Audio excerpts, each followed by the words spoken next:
Welcome, everyone, to a special post-game edition of the Irish Breakdown podcast. I am Vince D'Addario. That is Brian Driscoll.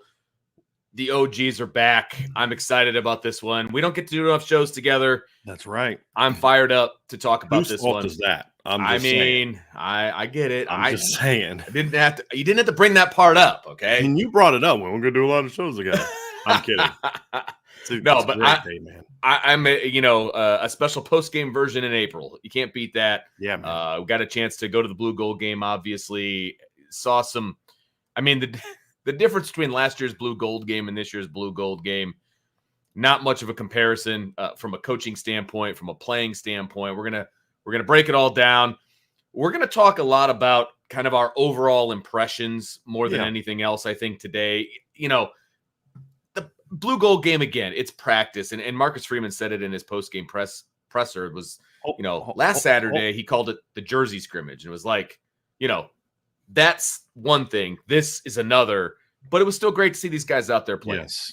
That doesn't mean people aren't going to make incredible overreactions to this game. I hear people in the chat, if this guy starts, we're screwed, and this guy sucks. And it's like, we warned you, but I knew it was going to happen. Absolutely. And people who didn't like this kid before the game, if he doesn't play, well, they're going to confirm it. Of course, it is what it is. But it was a fun day. It was a great day. Notre Dame kicked the day off with a commitment. Obviously, you got Cole Mullins. We'll have a lot to say about the recruiting. They're not done for this weekend, by the way. For all y'all recruitniks, we're going to have some more action this weekend.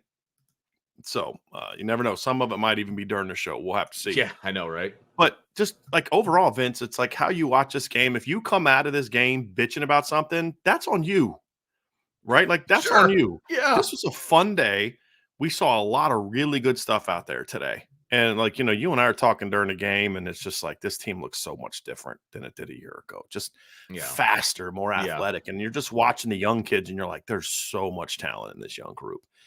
And just of course, and then there's one position in particular where it looked a whole lot different. We'll get into that as we get into the show. But this is a good day, man. And if you're not happy about how today went, then I'll just say this: if you're coming out of this game and you're complaining about stuff, we need to rethink some stuff, because today is a day to have a lot of fun. And it was funny, Vince, during the show. It's like I'm talking about, it's really good rep by Jason Onye, and then your first response is like, yeah, but what about? And I'm like, that's the problem. Every time there's a big play in a spring game, somebody on the same team is the victim of it. And we saw a lot of back and forth today. The secondary had some moments, then the receivers had some moments, the O-line had some moments, then the D-line had some moments, and that's what you want to see from a spring game. You don't want to see one side dominating the other. And I came out of this just kind of confirming. I mean, I had some things confirmed today too, mainly being that the freshman class is really flipping good. This team is really athletic, and Notre Dame is in a great position at quarterback. Yeah, that's what I came out of today feeling. Absolutely. And it was a fun day. I think we learned a lot about this team for what we can from a spring game, and I'm fired up about the day, man. This was a lot of fun. It's just good to see him back out there playing. And I said that a couple of different times in the chat on the board during the game. It's like, look, we're not going to have a football game for another 4 months. Like, enjoy the fact that we're watching a game, some sort of a football game in front of us. Like, there's so many positives to take. And you and I, look, I will unabashedly say I'm an offensive guy. I like offense, and I have always been an offensive coach. I can appreciate defense. I understand defense, but I love offense, and I'm okay with that. And there were numerous times where you and I looked at each other because we're really excited about what this offense could potentially look like in the fall. I mean, and that's the bottom line. I mean, and you can talk about whether it's Sam Hartman, whether it was the wide receivers, whether it was the offensive line. Look, this team, or was it the scheme, like the way the offense was put together and how they were running it. This team is going to be fun to watch in the fall. I mean, they're going to put up some points. You and I are going to have some fun. Just the smile that we were giving each other as things were taking place, like that is going to be repeated numerous times between now and Thanksgiving. And I'm fired up about it. There's no cheering in the press box, but I had to give Vince a couple fist bumps. Not going to lie to y'all. Right. And Vince, you know me, I'm normally like, I'm the guy that's not doing that stuff. I'm the guy that's like, like, hey man, but I'm like reaching over to you today, like, like And it was Yes. about a lot of things, man, and that's what was fun about today. But I think Vince, you kind of started it off well. Let's talk about the offense a little bit, right? And Yeah. talk big picture first. And I think for me, the first thing that I saw is we saw some of, again, spring game, so a little limited, but we saw some of the things that are going to be. People say, what is a Jared Parker offense going to look like? A lot of the concepts we saw today, Vince, were. I mean, we saw some duo, we saw some inside zone, we saw counter. A lot of the stuff that we're normally used to saying. None of the past concepts were necessarily like, oh, gee, never seen that before. But here's some things that we did see today. Obviously, heavy dose of RPO, like heavy dose of reads where the quarterback's got to make 2 reads. Sometimes they made good decisions, sometimes they didn't. Both of them had a couple plays where you're like, I think he should have done that. Yeah. For example, there's one play of Tyler, the play before the jet sweep to Chris Tyree, Oh, handed off to Chris Tyree, then he might have scored. I mean, yes. he had the outside. There was I can't remember what exactly the route concept was, but there was an RPO that I would have liked to see Sam Hartman kind of pull and throw it. We saw them pulling and throwing some of those. Tyler Buckner had 2 really nice RPO Yes. on a slant to Chris Tyree. It was all in the same drive there. I think it was in the second half, was it? Like early the first drive in the second half. I was like, okay, yeah, Sam, that was his game. Like if he can do that on a regular basis, man, we'll get to him. We'll get to the quarterbacks. We'll get to the quarterbacks. But we saw a lot of the RPOs. We saw Notre Dame working the width of the field today a lot. You and I were talking about how they had a lot of vertical concepts, which is kind of funny because there are a lot of horizontal concepts, where they're really spreading the defense out, like for width to the sidelines. One of the things we've said last year, the nature of the quarterback and the personnel that Notre Dame had to use because of who the quarterback was, and they were, some of the thinness of receiver. They just didn't have the personnel all the time to really attack width of the field. Marcus Freeman said to me in an interview, and he said it publicly. He said to me in an interview last summer when I did a one-on-one with him, and he said it publicly as well. He said, look, this offense has to be able to defend the width. We got to make people defend 53 and a half, 50, what is it? 53 and a half, right? 53 and a third, I think. 53 and a third, right. And they couldn't do that last year. And in this game, they did. They were able to do that more.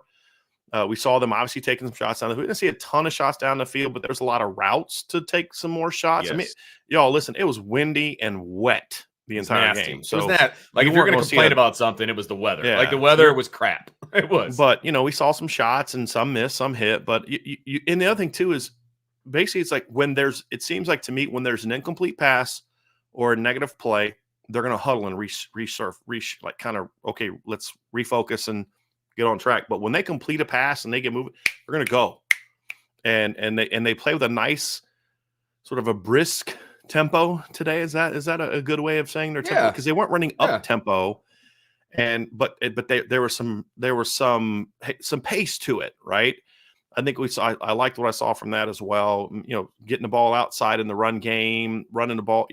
Just was a good overall day schematically, and it was some aggressiveness, which we saw. We saw a reverse, which got blown up, and saw some jet sweeps, and I was pleased with what we saw, Vince.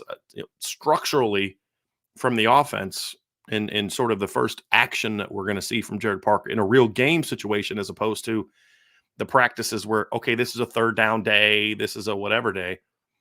This was okay, we're practicing, and I liked what I saw. I was very pleased by that. Yeah, I was real happy with what the offense looked like. Now, and look, the gold team was running the offense as a whole better than the blue team was. Okay, yeah, absolutely. They look more comfortable as a whole, not just the quarterback position, but as a whole. They look more comfortable running the offense. They had 3 potential starters on the offensive line. They had Sam Hartman. They look more comfortable, and it was a lot of fun watching that offense do what was intended, right? I mean, yeah, Sam Hartman has a great feel in the pocket. He was able to go through his reads. I mean, you could visually see him going 1, 2, 3, go. Like he was. I mean, it was. Let's just go ahead. Since you keep wanting to talk about the quarterback, I'm sorry, I can't dive into help the quarterback conversation now, Vince. And I can't help it, Brian. It's the trigger man is what makes an offense go. I mean, I get all that, but there's plenty of things we can talk about. But let's go. Let's dive into the quarterback conversation. I can't help it. Look, it was refreshing to watch Sam Hartman do his thing. He made some guys look really, really good. Wide receiver wise. I mean, he went to his third option on more than one occasion because the other 2 were covered, and the third guy was open. Yeah, and that's the biggest takeaway from Sam today, Vince, is he looked comfortable running the Very. offense. Like, and this look, it's kind of funny. There's some guy coming at me on Twitter acting as if like we've been saying Tyler Buckner was going to be the starter. What we've I been saying all saw that. spring is that Tyler's having a very good spring. We're the ones that have been pushing back on this notion that Sam Hartman's not as whatever. And it's just like, I don't understand what some of y'all are hearing or listening to, or what your Right. ability to like grasp things that I say are. But, it's amazing how people can hear me say one thing and come with two completely different opinions on what exactly I'm saying. But this was the thing, Vince, that we've always said, and I said this about the scrimmage last week. When Sam Hartman gets out there, he's a sixth-year senior. He's going to be fine. That's the key. He's going to be fine. And we saw that today. He was poised. He trusted his offensive line. I want to apologize to Sam Hartman right now for criticizing the drafting strategy he had, because he went with protection over skill, Yeah. and that won the day today because the Yeah. gold offensive line far outplayed the blue offensive line. But to see a guy that's in practice 15, sitting in the pocket, going through his, I know Sam Hartman can go to his, secondary progressions, but to have the faith in the offensive line to do it. The thing that I liked about it, Vince, is when you go back and watch him at Wake Forest, when he'd get to his second, third read, his feet would start getting really quick, right? And For that's good where some of his reason. today he was just Yeah. smooth and poised and quick turn and throw. And he hit Matt Salerno on a post curl, which was his third read. I mean, you could see him working through his progressions there. Bam, comes back on it. And then later in the half, was it Davis Sherwood he hit on a backside end cut? Was that the other one? Yep. And Davis was covered. I mean, He got hit quick and too. he did a nice But job of like turning his shoulders to catch the ball and shield it. Hits him right there. I was, again, that was another one. He was full front side. Bam, I know. And he's kind of throwing blind-ish. And what I mean by throwing blind, that's a good thing. You've got to know what the defense is, and I know what route is coming. So when I turn, I'm cocking the throw. Now I'm going to get guys on that guy as I'm setting the throw. Here he comes. Bam, I'm getting the ball out there. Just the poise, the comfort level that he showed running the offense was really impressive. And then, of course, we know Sam Hartman can throw the ball down the field. I mean, that's one of the reasons Notre Dame brought him in. And so, but it was nice to see it. And he hits Jaden Thomas on a post route. I mean, that was one of the best post routes we've seen thrown in Notre Dame Stadium. I mean, it got up in the air, but it got up and down quick. I always say that, Vince. What do I say? My favorite deep balls are the ones that get up and down quick. You've got to get air on it. You can't throw a line. He got air, but that sucker went up and down in a hurry, and he threw it with some because what he could not do if you throw it up over top and you let it float, DJ Brown eventually comes over and breaks it up. He put it up to get it over top of everybody. That sucker came right down and hit JT for a pass before DJ Brown could get over. Right. Yep. And you're like, okay, yep, and I love that it was the first play of the drive too. I just because one thing we did see today, Vince, is there is a deep route built into almost every pass concept they run, which is not what we've seen in the past. Right. That's not good or bad. It's just different, and it's personally for me, I like that. You and I've talked ball, Vince. I always had backside shots and stuff like that built into a lot of things that I did. But I like seeing that. So to see that kind of built into every concept, and that throw too was a backside. That was the backside read. It looked like to me. I'm gonna have to go back and look at it again, but it was a backside read that Sam went to quickly because basically we've got a concept over here. If they do this, we're coming back to the post, and he quickly looked off DJ, quickly froze DJ, and then came back to the post like you knew he was coming back to it, and that was fun to see. Well, and on top of that, it was a really good route by JT. I mean, I'm not saying he's playing out of position, but he's playing a position where he's not slated to start, right? I mean, he's slated to start in the slot, and they had him playing outside, and that's a really good post route from the outside. I mean, he did. It was very impressive. So it was good on both ends. That clearly the wide receivers are being coached up properly. Clearly, Sam Hartman has faith in his guys to get open and where they're supposed to be because he did come back to that backside deep post.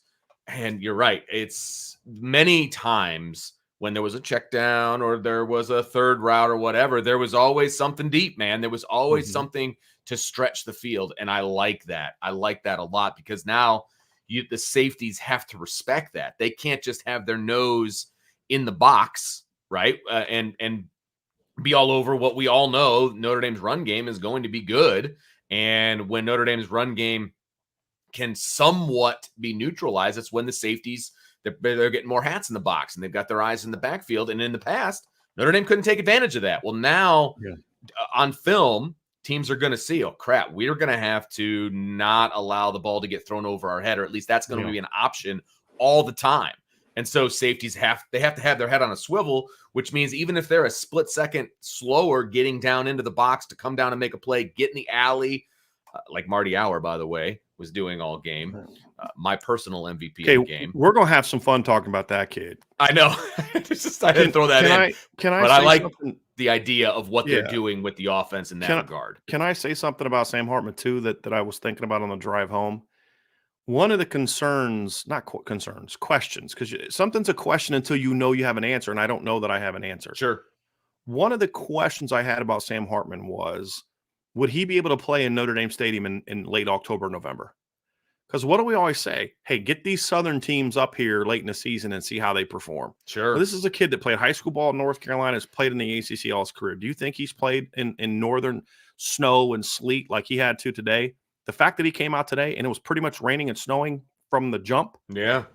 And he threw the ball the way he did with, up to 15-mile-an-hour winds. You're like, okay, this is a good sign because, Vince, this game felt a lot like a November game for me. Absolutely. With the cold and the wind and snow. the rain. Like there was some snow flurries at one point.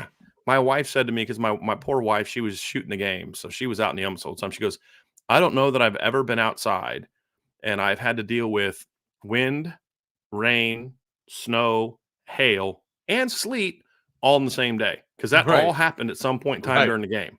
And the sun was out too at one point. Yes. She said like when she's like, when the sun, because my wife's very patriotic. She said, when the sun was shining during the game? I was like, when that's, honey? When was that, honey? And she goes, during the national anthem. I was like, I love this woman. She's such a trip. Great. But but that was, that should not be dismissed because I don't care about the accuracy and the reads. I'm just like, how does the ball look coming out of this kid's hand? They've been indoors most of the spring, so he's been protected from the elements. And so you see him out there in the rain, which he's in the Carolinas. He can throw in rain. There's no question there. Right. It's more of the cold, the wind, the snow, and the fact that he threw well in those conditions is something that was like, okay, that's a box that's been checked. Yeah, I didn't even think about that. I didn't even think about that. He's thrown in 40-something degree weather and rain, wind, snow, and sleet and hail, which is, what it may look like when Pitt comes to town in November or, or when Wake comes to town in November. Didn't today look like 3 of the last 4 senior games weather-wise? Remember, Boston College this past year, it was like beautiful, sunny, shiny, and all of a sudden it was like snowstorm. Right. Absolutely. So, that was a positive to see. So, look, Tyler Buckner did not play great today. The frustration that I have is there's people that just have an opinion of Tyler, and as soon as they see him make a mistake, it's like, see, that's who he is. Oh, yeah. The teams that they were on today were not equal when it comes to offensive line play and how they played. And he did not have a lot of time to throw today. And there were mistakes that he made and some misses that he made. No doubt. But he didn't have a ton of time to get the ball out. And that was obviously a concern. Now, the throw he made to Deion Colsey makes a little bit more sense when you hear what Marcus Freeman said after the game. So basically, they were not blitzing a lot. So they were showing a lot of too high coverage today, and they would roll the safeties post snap. And Coach Freeman told him, like right before the snap, because he was behind the offense, he's like, it's cover 2, it's cover 2. And so Tyler tried to throw a cover 2 hole throw, which is going to be on a line to Deion Colsey. And behind, like a back shoulder almost. So yes, exactly. Right. Except the corner was running underneath it because it wasn't cover 2. And so Marcus Freeman took that one. That's not going to happen in a game because the head coach isn't going to be right behind the quarterback telling you where to throw the football. Right. Now, Tyler's got to still read it out, right? That's what he's still got to do a better job of reading it out. But when he explained that, I said, oh, okay, but there were some other throws. What I was, as a quarterback's coach, my thing to Tyler today is you had pressure, you started speeding everything up again, right? That was Tyler's mistake, that he was speeding things up again, which is causing him to miss some throws and be off target today. And that's something he's going to have to work on is, look, you've done a much better job of that this spring. We got to make sure that because a game like this, even a blue gold game, the tempo, Vince, is still so much faster than a practice. Even a game like this, when that happens, you've got to chill out and still stick with what's got you here and what has allowed you to thrive all spring. And he didn't do that today. He was rushing a little bit today, and part of that was the line. I mean, from the beginning, he was not getting a lot of time to throw. There was also a couple times, Vince, where he had time to throw, where he just didn't set his feet and really snap it off in there. He was short arming it. Oh, yeah. And those are the things that he was not doing in the practices we saw, that he still got to work that out a little bit. He's got to work that out of his system. Yeah, I mean, look, there are people call them excuses, and that's fine. Everything that you said is 100% accurate. The offensive line wasn't as good as Sam Hartman had. Sam Hartman pretty much drafted some starter. You know, he drafted a better offensive line. Oh, there's no two ways about that, right? But you know, Tyler made some decisions that weren't great, like that throw that Osbury almost got underneath and probably should have taken it back to the house. Yes. Oh, it's not a great decision, but a great play by Osbury. But why did he make that mistake, Vince? Because he was rushing. Yes. That's he didn't 100%. let Tobias' route develop, because you had the corner and the rover both sitting off. Tobias was about to run a corner out. He didn't even let Tobias get out of the top of his break, and he was rushing the throw out there. Absolutely. Like, for me, as a coach, I'd rather you take a sack than throw a pick six. 100%. You know, I mean, and those are the things, Vince, that I'm saying, like, he sped everything up too much today. You're a junior now. You can't do that. Like, I would have understood it last spring, but you're a junior now. You do have 3 starts under your belt. That's the stuff that you can't do. And that was the thing that to take away from me is that led to a lot of his problems. Like, okay, sure. Even if you take the interception away and you put that on Coach Freeman, all right, cool, we'll do that. But there are still too many other things where, what have we said all along? When Tyler can hit the layups, he's really good. Sure. Today he missed some layups that he can't miss. Right. And it didn't build up, and it didn't build to have him have a good game. Right. And it kept the offense from getting into a rhythm. And that was really the thing. But again, at the end of the day, the problem, we can blame the offensive line and say, oh, no, it's offensive line. And that is a fact. I mean, Tyler was affected. So was Kenny Minchie. So was, by the fact that the offensive line for the blue team was just not good today. But at the same time, as a quarterback, you've got to handle that a certain way mechanically. And a couple times Tyler stepped in, like that slant throw on the RPO. Man, that's exactly what I want to see. You got pressure coming. Plant your feet. Let that sucker rip. Hit Chris Tyree right where you needed to hit him. There just wasn't enough of that today. And that's what got Tyler in a problem. I mean, yes, the offensive line wasn't good, but that's going to happen sometimes. What are you going to do when that pressure comes in the game? You got to make sure. I got to know that I can trust you to still stick with your mechanics and still stay clean with your mechanics. And we didn't see that from Tyler today. And I think that's what kind of got him a little bit of trouble. And again, you can make the not excuse, but he's chasing Sam Hartman to a degree, right? I mean, you bring in Sam Hartman, everybody kind of crowns him as the starter. Has Tyler gotten better? Absolutely. Did we see it today? Not especially. I agree with that, but it's not the same guy we've seen at practice either. And everybody needs to understand it's not like we were being paid off by Notre Dame to be like, hey, make sure you guys, this is a quarterback competition and we need to make sure it stays that way. We explained why it was a quarterback competition. And, it's like Sean Stires called me after the game. He's like, so coach, because Coach Freeman's like, no, there's still quarterback competition. And it's like, okay. I mean, it is because you don't make – we said this before the game. So this isn't hindsight 2020 or spin. We said decisions aren't being made off of this game, guys. It's not. We've said this. The decisions were being made off this past Saturday scrimmage. Having said that, barring injury, it's always going to be Sam Hartman's job. And today, this is what I want to focus on. Tyler didn't play well. It is what it is. It's a blue gold game. He played way better than Deshaun Kaiser did in 2015, okay? But at the end of the day, the focus to me is on this is what we wanted to see from Sam Hartman. And this is what you and I have seen at times, and this is what we've heard from our sources we've seen. This is why you brought Sam Hartman in. The offense looks different when that kid's sitting in the pocket throwing a football. And he didn't have Tobias to throw to. He didn't have Tyree to throw to. He didn't have Deion Colsey to throw to. He had Jaden Greathouse and Jaden Thomas, and he was putting the ball. I mean, like there was one throw, Vince, where was it Hartman that threw it? Where he threw a ball to Jaden Greathouse. Yes, obviously. Jaden Greathouse is kind of dive low and away for a ball. Yeah, we talked about this one. You immediately looked to me and you were like, people are going to say that was a bad pass, but that's exactly where that ball needed to go. And you're spot on, because if he throws it where he hits Jaden in the chest, that linebacker might undercut it and either break it up, maybe nip it. And it looks like, it was an off-target throw. But his ball placement today in those conditions, I thought was really good. It was excellent. It was excellent. And I'll be also the first to admit, all the practices that I have been to, and I didn't go to the very last full practice. It was like a surprise to everybody. But all the practices that I had seen, I was still kind of waiting to see the Sam Hartman that I was anticipating seeing in 11-on-11 type stuff. He has progressed from practice 1 to practice 15 immensely, right? From understanding the playbook, understanding his guys, all of those things. And it came to fruition in this practice. And for me, this is the first time that I've seen him just sit back, feel super comfortable, and was just putting the ball where it needed to go. It's the first time I've seen it. Now, I never thought that it couldn't happen. Like, I absolutely expected it to happen. I didn't really expect it until the fall, if I'm being honest with you.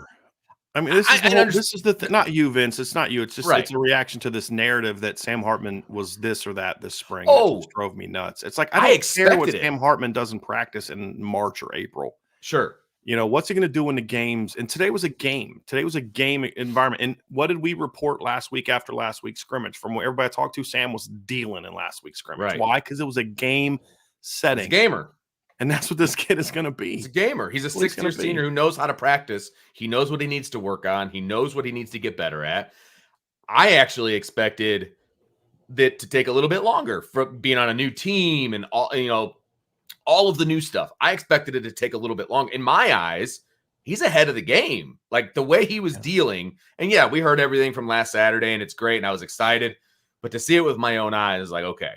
Like, this kid can play the game. He's already getting comfortable with guys. I mean, he's throwing to guys in this scrimmage that they're not the main guys he's going to be throwing to, come August, September, October. Now, they might get some time and all of that, of course. But he was feeling it, man. Like, he was doing his thing. And again, it was earlier than I anticipated, but I literally just sat back and was just enjoying it. Like, I enjoyed watching him go to work. And you leaned over to me at one point and you're like, we haven't seen this kind of decision-making and this kind of control of the offense from the quarterback position. And I think you said since Jimmy Clausen. Like, that was. Yeah, because like Malik and Deshaun Kaiser were different types of quarterbacks than what Sam is. Right. And that's what I'm talking about. Like, there were throws today where Malik and Deshaun would have just taken off running and ran for 20 yards, which is fine. That's who they were. I'm talking about a guy that's like, I mean, there was plays where he's like kind of sitting back there, like sliding over, bam, plant my feet, set and throw it. And that's what I was referring to. We haven't seen a guy and then just put it wherever the heck he wants it. We haven't seen anything like that since Jimmy Clausen was here. Sure. Again, it's a spring game, right? But the point is, we've seen Sam do this in games, and that's why, I mean, this is a kid who just threw for 6 touchdowns against Clemson last year. Right. So we shouldn't be shocked that he looks good in scrimmages. And that was the thing that was so frustrating about just the contrived quarterback controversy. Like, there was no quarterback controversy. There's a battle. Sam has to earn the job. It's good for the team and it's good for him and his place in it to have to earn the job. But there should have never been any doubt. And like Priester and I talked about this last week. They're like, I mean, how do you not give him? How is he not the starter? What is the scenario in which he's not the starter? Right. And injury, that's really the only one. Sure. And so but yeah, I don't want to turn the whole show on. Everybody saw what they saw, but this is exactly what we want to see from Sam Hartman. I want to talk about the running back a little bit, Vince. Did you want to say something else? Well, I was going to go to a different position, but that's totally fine. Let's talk. Let's just go quarterback, running back, receiver, O-line, and we'll do the same thing on defense. Let's do it. What were you going to go to? Wide receivers, just because. Yeah, I want to just get running back out of the way now. Yeah, because it's going to be short. It's going to be because we didn't see hardly anything from Audric, and then I tell you what. One of the things I wanted to look for this game is we've heard Jabron Payne's had a great spring. Logan Diggs has been out. Jadarian's out. Jeremiah Love's still in high school. Jabron's had a great spring. The one practice we went at, he had like a 50-yard run. I wanted to see him end the spring on a strong note, and he did. And the long run, I don't even count that one because, like, that was just like he was patient. I love the patience on that run, right? But, like, the hole opened up huge. I mean, they kicked out Maris Lufau or Junior Tualamak on one edge, I think. And then Rocco Spindler had a great block, and we'll talk about him in a little bit. And then he showed great patience to get through it. But it was some of the runs that were like 3-yard gains. I was like, this kid's pretty good, because you remember the run they were running to the left, and there was penetration on his side, and he just jump cuts it back and then gets the hole and picks up 3 yards. I'm like, well, that kid's got some feet. Jabron has got some quick feet, and he's a real patient runner. This is a redshirt freshman who didn't have 100 carries in high school his last 2 years. I mean, barely 50 carries the last 2 years of high school because of injuries. It was so good to see him back and working. And you and I are like, this running back room is loaded. Oh, yeah. I mean, they're loaded, and because Jabron can flat out play. Yeah. This is the kid I saw as a sophomore that made me give him a 4-star grade. This is the kid that I thought he would be. It was great to see him healthy. No ill effects from the knee. Quick, sudden, just explode vertically. Getting out in the pass game. I didn't pay attention much to any pass pro from him, Vince. I didn't see that. But the next thing was going to be out of my mouth. I put a post on the live chat that on a couple of different occasions, he kind of came across the formation to pick up a blitzer. Like he's seeing things a lot cleaner and better than I thought he would at this point in his career. He picked up a few blitzes that allowed more time to throw the ball for whoever. And I think it was more, I noticed it more in the second half. So he was giving Angeli some more time to throw the football. So I was actually pretty impressed with his pass pro. Good. Because here's the thing that's nice about the running back room. The talent's there, right? But the talent can shine because these kids are being taught at a high level. The offense. I mean, they're taught, here's what your responsibility is. Now go be a ball player. Because that was one of the best lessons I was ever taught as a coach. Because my first full-time coaching job was coaching running backs. And the offensive coordinator said, listen, as a running backs coach, your job is to teach technique and to teach assignments. Your kids need to be able to play smart and play with sound fundamentals. But once they get the football, shut up and let them be running backs. Right? Like that. And then I talked to like other running back coaches and they're like same thing. Like once a kid gets the football, you've got him on the right track. But once he gets the football, you kind of got to let him just go be a football player and let the instincts, you don't and that's what I think Dylan McCullough does a great job of, because he was a really good college running back. Their technique is excellent. They're assignment correct. They know what they're doing, and so because they're not thinking a whole lot, they're just reacting because they're so well prepared from a coaching standpoint. Then the athleticism can take over. Yeah. And when you're talking about no Logan Diggs, no Jadarian Price, Chris Tyrese playing wide receiver, no Jeremiah Love, Audric Estime is barely limited, and then okay, Jabron Payne, really? The kid you got from Indiana? Yeah, Jabron Payne, that guy. He can ball. It was a great sign, man. I was excited about that. And I was happy for the kid too, man, because that kid's had to deal with a lot of adversity the last few years. Sure. And he could have easily transferred after the first year. Man, they've signed Jeremiah Love. They love Jadarian Price. They got this, they got that. I go somewhere else and play. And the kid came out to spring and battled and competed. Yeah, and he made a statement. Good football player. He made a statement, and he made it. It's like Sean Stiers and I were having a conversation the other day off the air, and we're just like, there's so much talent in this room. You're almost guaranteed attrition at some way. Like somebody is gonna leave. Like, but who's it gonna be? And you sit back and you think about it, and you're like, man, my answer might have been Jabron Payne at one point. Now it's like, man, I hope not. Like he's really rounded himself out, and I don't see him leaving. I mean, and just from like a skill standpoint, you know what I mean? It's like it feels like somebody, like there's just so much talent in that room. There's only one football, right? It's like you assume there's going to be some attrition, right? I hope it's not Jabron Payne. Like I realize what you're saying. It's like, man, he's got some talent. You want to get him the football, whether you're throwing it to him, whether you're handing it off. You just want to get him on the field. Find a way to get 13 on the field. And he proved that this whole spring, not just today, but the whole spring, he proved that he can be a guy that can be counted on from that room. He's making Dylan McCullough's job a lot harder. That's all I gotta say. Like he's making it a lot harder. Yeah, I was happy with what I saw from that today, Vince. You wanna now move on to where you wanted to go already? Well, and you said something how Audric Estime was limited. He was limited by choice. Like they didn't want him out there. I just wanted to clarify in case somebody takes like a snippet of what you say and runs with it. You know what I mean? Before we move on, I just saw this super chat that I want to pull up right now. Okay. Tyler Evans with a super chat says, "Thanks, guys, for covering the blue gold game. I missed it because my life got 1,000% better today. My son was born this morning." Oh, Tyler, that's amazing, man. So happy for you, buddy. And you're in here with us, so we that's awesome. appreciate it. But great day, man. Your son was born on a day where Notre Dame had a lot of fun today. Got a big commitment, Cole Mullins. So we're happy for you, buddy. Congratulations. I don't know if this is your first or your fifth, or somewhere in between like Vince.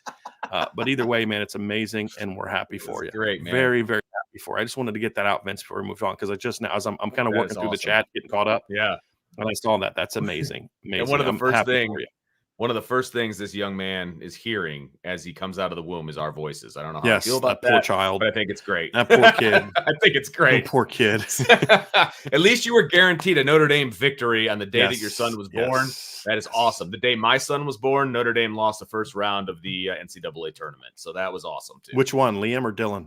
Dylan. Okay. My firstborn son, we're sitting there watching the game together in the hospital room, and of course they lost. So that was great.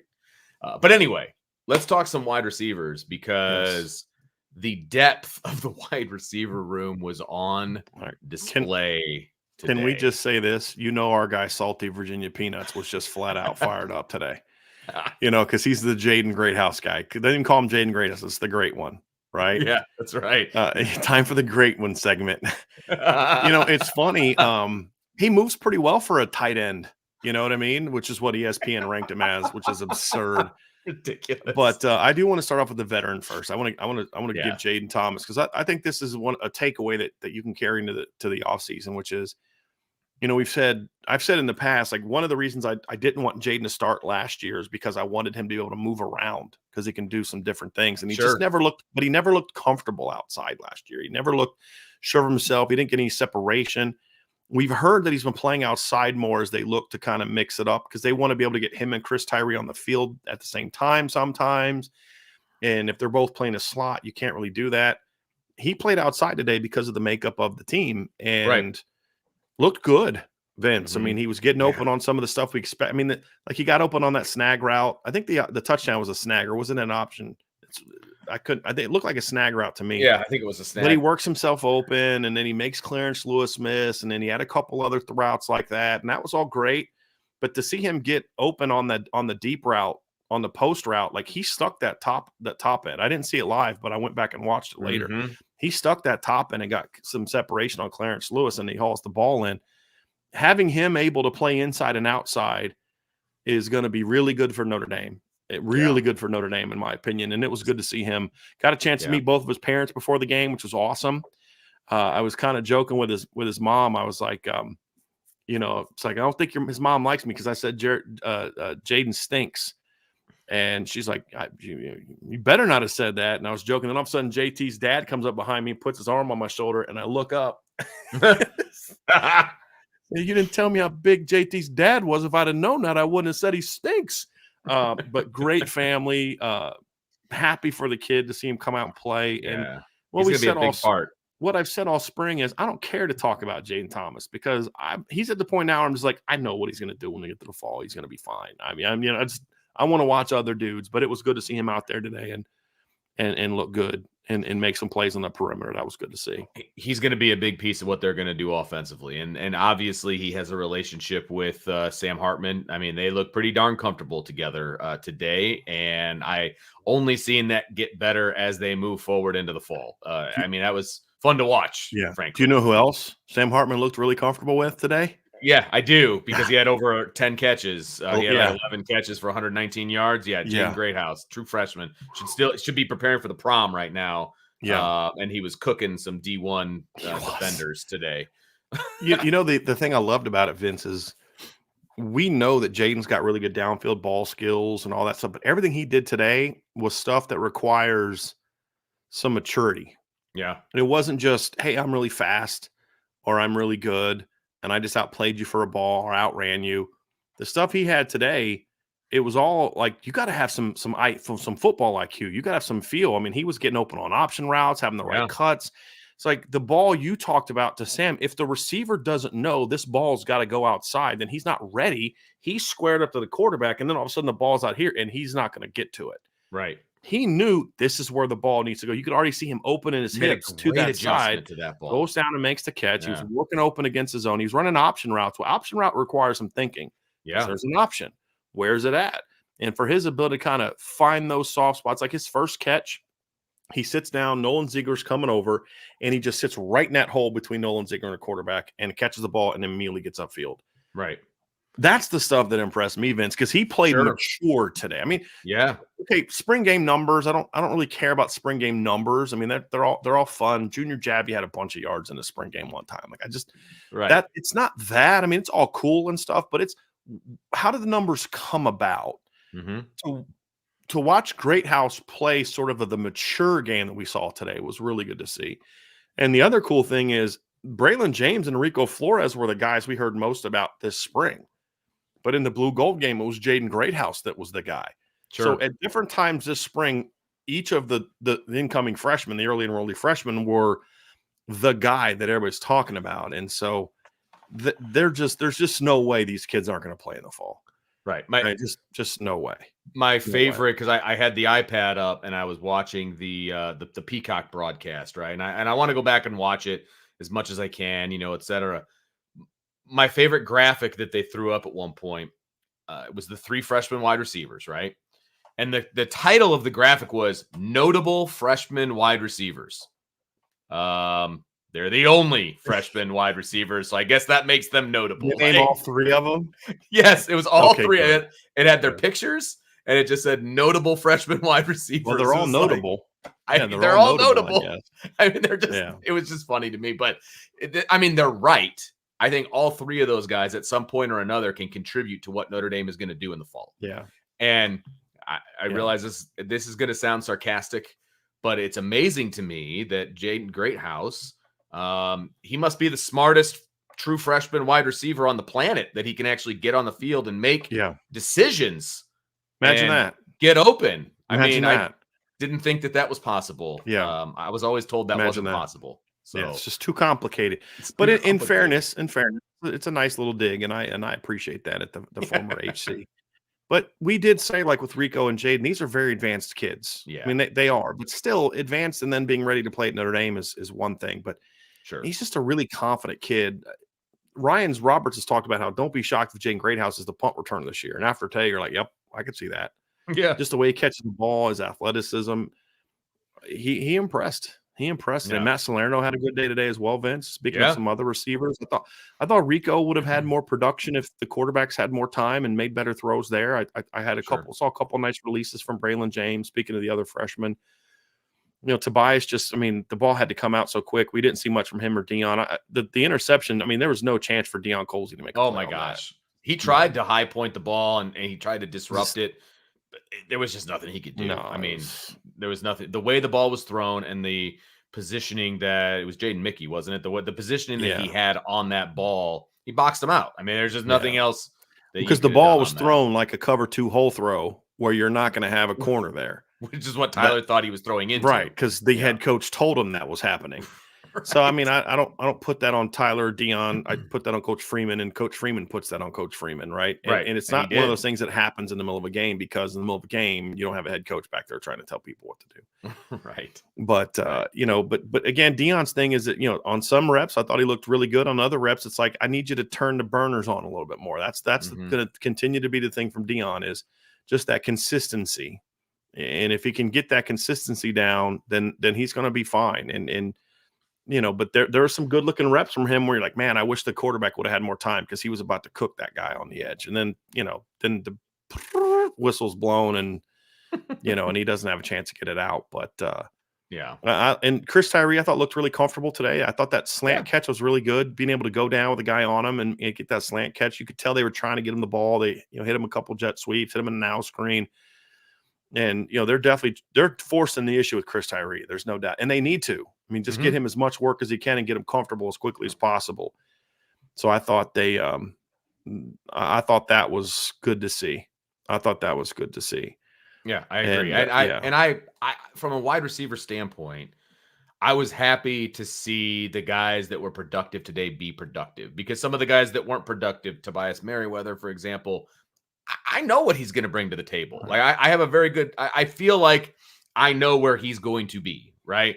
And so let's see what these other guys can do, and so I like seeing some of these younger guys get an opportunity and make some plays and all of those things. Like that They have really was talented good. wide receivers, Vince. They're so deep, man. And really do. It's, if anybody was curious as to why certain things have gone down depth chart wise, I think a lot of those questions were answered today. Yeah. I'll just put it that way. It's a deep room now, and it's completely different than it was this time last year. I'll just say that. Yeah. Completely different. Can I say one more thing? Sam Hartman went 13 of 16 for 187 yards, I believe, today, right? 2 touchdowns passing, one touchdown rushing. The pump and the patience to hit Matt Salerno on that corner route was really impressive.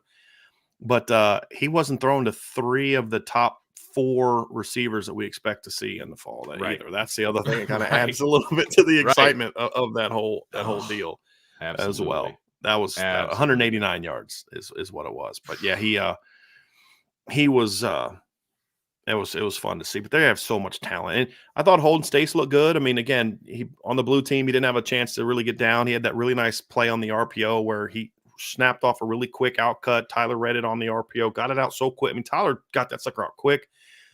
And he was able to make the catch, make a guy miss. But there just, again, a lot of times there just wasn't a whole lot of time to get those guys to get the ball out. I thought he looked good. David Sherwood making that catch on the end cut was really, that was a heck of a catch. Yes, and to hold on to it after he got drilled. Yeah, got open, worked his way open. Sure.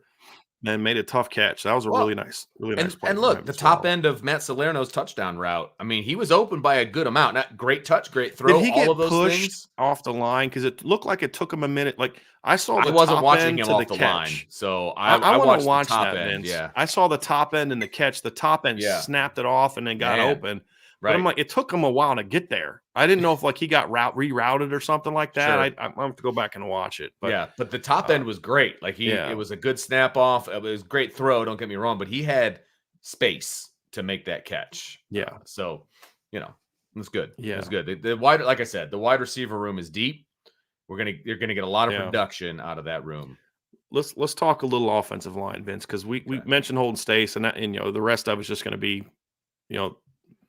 most of the guys weren't out there today. No Holden State or no Mitchell Evans, no Eli Raridan. We talked about Davis, the 2 scholarship kids we talked about. Neither of them got a ton of chances. I thought Davis blocked pretty well from what I could see. I couldn't. Again, you can't watch everything. You're trying to watch in the game. Hard. You're watching. I got to watch 11 guys on one side of the ball, basically, or the defense schematically or whatever. Now you're trying. I'm like, I like chart. I'm gonna stop. I was like, I can't chart. Because I'm trying to watch both sides and I can't see it all. Right. So I just stopped charting. And so tight end, it's just we'll get a lot of guys back. But I liked what I saw from Holden today and from Davis Sherwood today.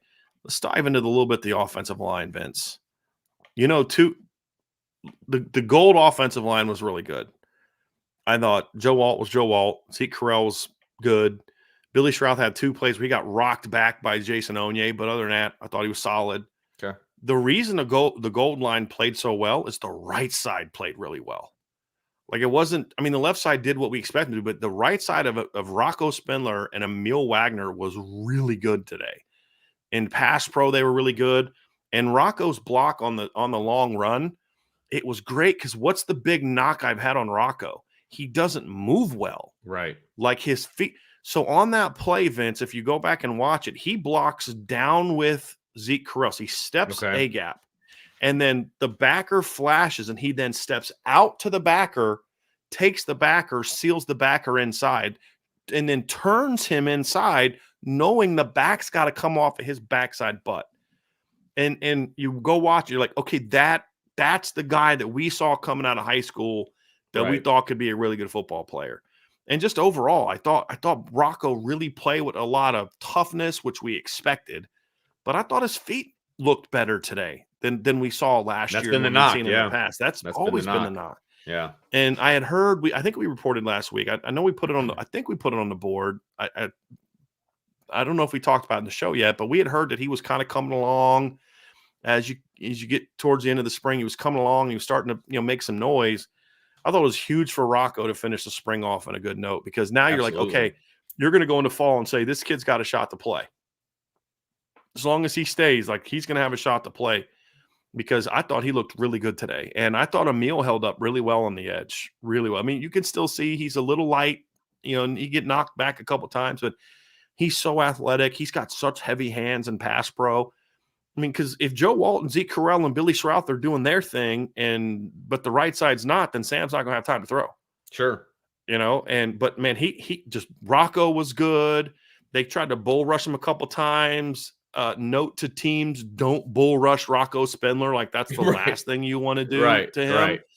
Just stoned you him. need to try to get him moving laterally. Yeah, I thought Emil looked really comfortable at right tackle, really comfortable, and I was very pleased with what I saw from the Gold offensive line. I mean, they started giving up a little bit of pressure later, but that was after Joe Alt came out and Billy Schrouth got dinged up and he got knocked out, and they put Quinn Murphy in. So, I mean, so you start to see a little bit later. The Gold wasn't quite as good later when guys came out, but I thought as a unit, they played really well as a unit. And so to see Emil, I mean, yeah, of course, Joe Alt's going to play well.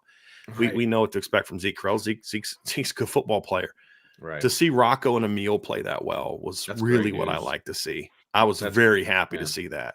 Right, the blue line, I didn't really notice any standouts to be complete. Actually, you know what? A guy that I thought moved around pretty well. Ashton Craig moves really well. He moves really well. Okay. Pat Coogan, I thought, had a tough time. Pat's issue is Pat's still having the same issue we've had with Rocco. If he can play in a really tight phone booth, Pat Coogan's pretty good. But when he's got to move his feet and work laterally, he just doesn't have the athleticism to hang with some of the better athletes that he goes against. I thought Tosh was okay. He got beat outside on that early sack. So it was weird that the very first sack where the guy was, I mean, what was it? Jordan Matello came untouched. He blocked down for some reason, and I don't know if that was a mistake on his part. No. What I think that was, Vince, is I think that was a bad protection set by the quarterback. I think because what happened was they were sliding to the field. Right. They were sliding away from, and so then the running back was going to that side. I think the running back, I think Audric. Gotcha. I think Audric needs to come with a little bit of a tighter angle on that and have a better chip.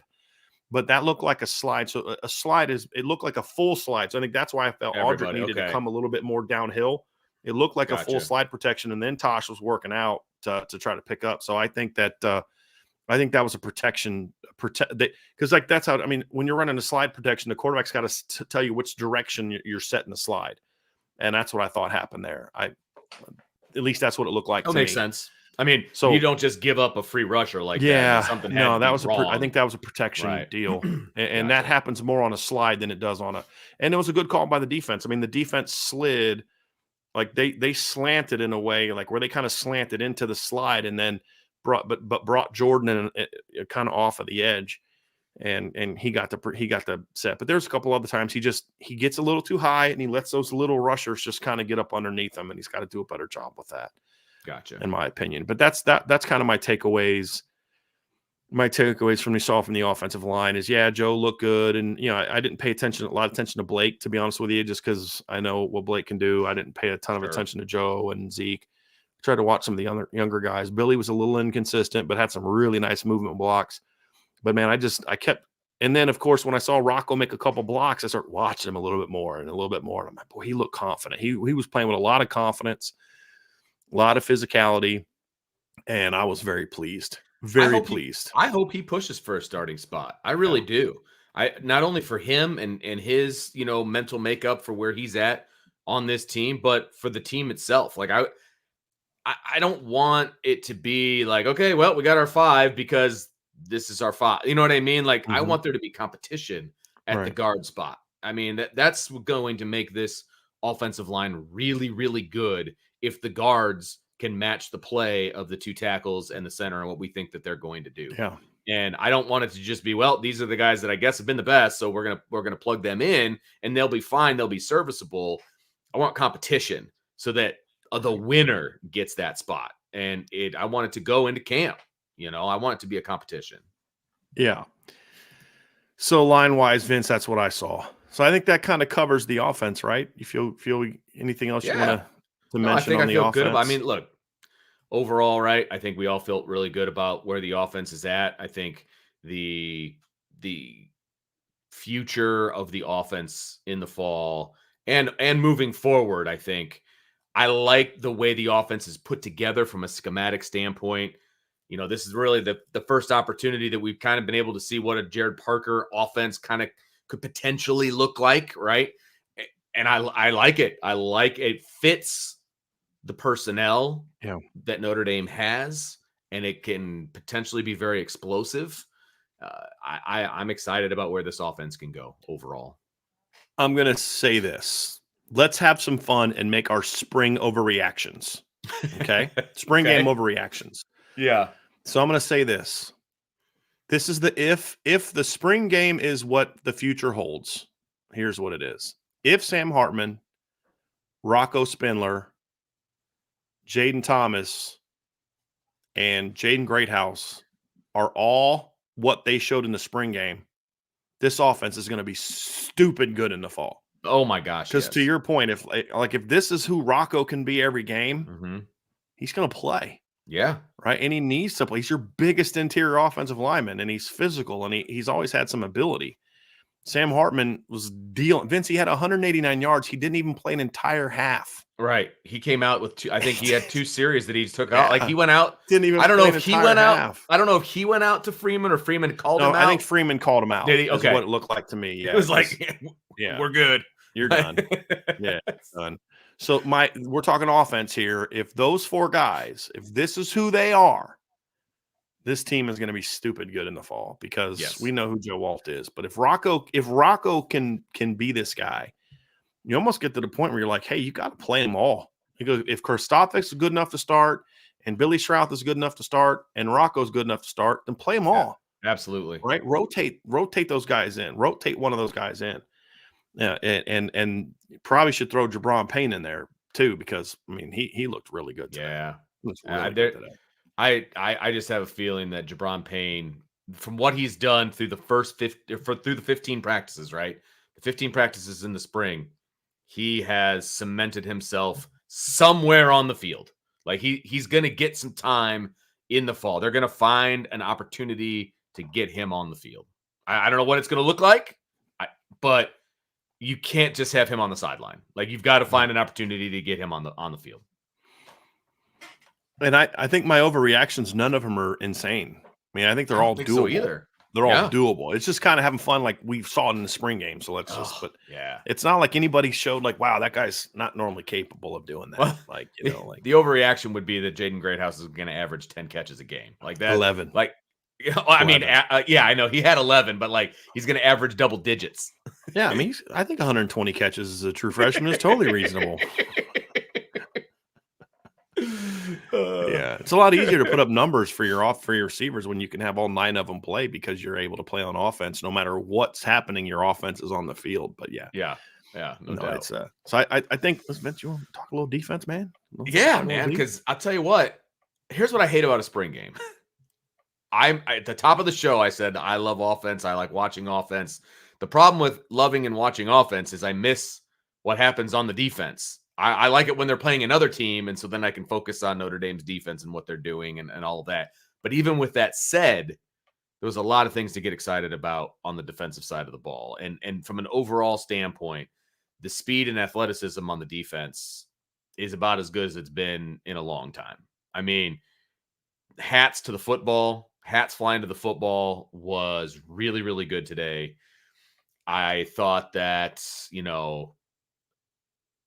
I mean, I'll say it, and I know, like Marty Auer played really well. I thought Preston Zinter had some moments to shine. Like there was a lot of guys that shined today. Tyson Ford, I thought looked good today. We'll get into individual players as we get into the position groups, but overall, they were running around a lot today. Yes, and they were flying around the ball. It felt to me like they were allowing those guys to just play, and you get that a little bit more because of the makeup of the way the defense was allowed to play today. Like they could only put pressure once every 4 downs, and like there were some different things. So they're playing a lot of base, right? Base allows guys to kind of run around a little bit. And so they were able to do that. And you could tell. I mean, you could tell guys were just kind of out there playing, which was fun to watch. What position you want to start with, Vince? You want to just kind of go front to back? Let's go front to back. Okay. Yeah, let's go front to back. Let's talk about the D-line. Jordan Patojo obviously flashed. I mean, his quickness off the ball. Let's go Viper. I thought he looked really quick off the ball. I thought Josh Burnham had a couple really nice. He beat a tackle inside. I think it was a tackle inside on that. He had like a big tackle for loss in the game. You're just like, okay, there's some athleticism there. I thought Junior was pretty good on the edge.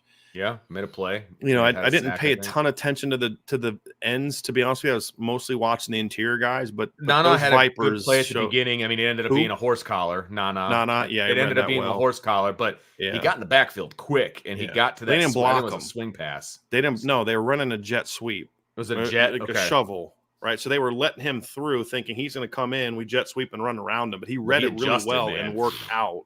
Yeah, and got to Jaden Thomas. But right. I was really impressed with the athleticism, especially at Viper, especially Jordan Patelho and Josh Burnham. The two JBs have a different first step than what you're used to seeing at that position. They got some burst. If Jordan can put it all together, like we've seen what he can do, right? If he can put a whole season together, we're going to be talking about Jordan Patelho every game and him making a game-changing play, whatever that happens to be. If he can put it all together, man, he's an exciting player to have on your defense. Yep. Inside is where I spent a lot of my time. Let's talk about the gold team first.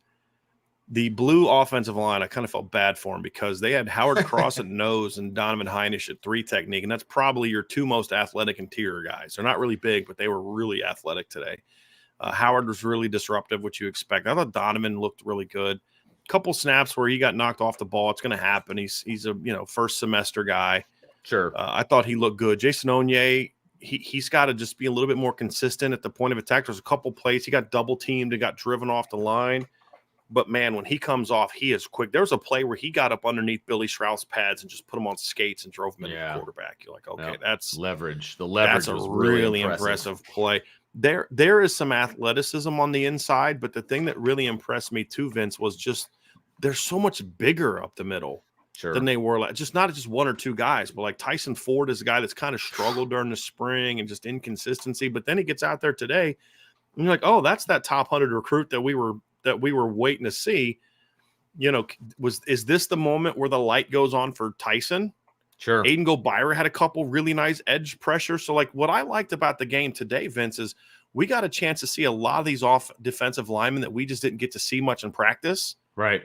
Go out there and play in the last really 3 quarters, and they looked really athletic and really good. Donovan's athletic. Tyson's athletic. Aiden Goldbyra as a big end is athletic.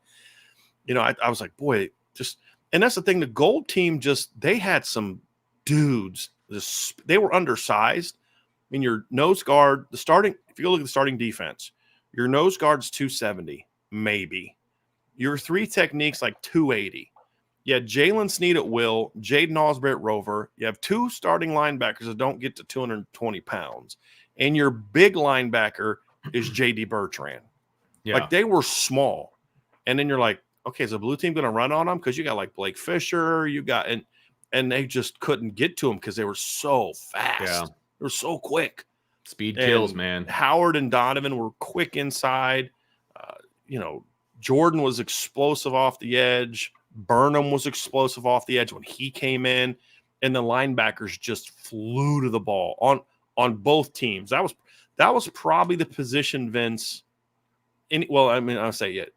Defensive line. You add some more comments on the defensive line, Vince, of what you saw. No, I think you nailed it. I mean, you were watching the interior more so than I was. I was kind of watching the outside. You were watching the inside. I agree with the number one with the first steps. I thought that they were getting into the face, especially the gold team. They were getting into the face of the blue offensive line so fast that it was almost overwhelming for some of those guys. Like it was overwhelming.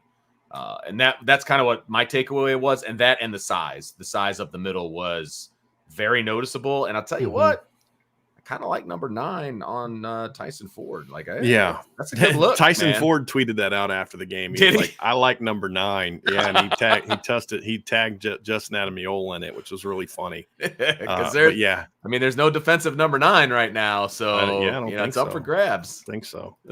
Yeah, he did. He looked good. And look, he played. This has been the thing that we've seen from Tyson in practice. He'll have a couple snaps. You're like, that's the top 100 recruit we were looking for. And then he'll have about 5 or 6 snaps. You're just like, He doesn't know what it takes to be great yet. Yeah. He's got the talent to be great. Sure. But as a coach, you know this, Vince. You're like, this kid's got all the talent in the world, but I don't think he realizes the level of effort and focus that's needed for him to maximize his ability. We've talked about this with Deion Colzie in the past. I said to somebody today, and I believe this, as much as I love Tobias Merriweather, I said if Deion Colzie truly gets how good he can be and the work that it's going to take to get to his top potential, he could end up being the best receiver on the roster. Mm-hmm. He's 6'5", 215, and fast. It's just sometimes Deion doesn't always look like he's playing with the urgency needed, right? Tyson's that way, but Tyson also is mechanically unsound. But today we saw him flashing that motor more and more and more, and he looked like that guy. And I also think Tyson's getting used to playing with some extra weight. He's put a lot of weight on the last year as they've transitioned him inside, weight that he needed to put on because they were moving him inside. This isn't a criticism. It's just sometimes younger kids, when they're getting used to moving inside and getting used to, he was a 260, 50-pound kid. Now he's 280, 290. You say, okay, that can take some getting used to as far as the conditioning aspect of it, Vince. Like, it's like, okay, 3 reps wears me out a little bit more than 3 reps wore me out when I was a 250, But today you saw him just quick. There's still some inconsistency there today. But, man, when you see that kid when him and Jason Onye, there's 3 kids, right, young kids, that when they do it right, they played a different gear than just about everybody else other than Howard Cross. But Howard Cross does that because he's 270. Mm-hmm. I'm talking about big kids.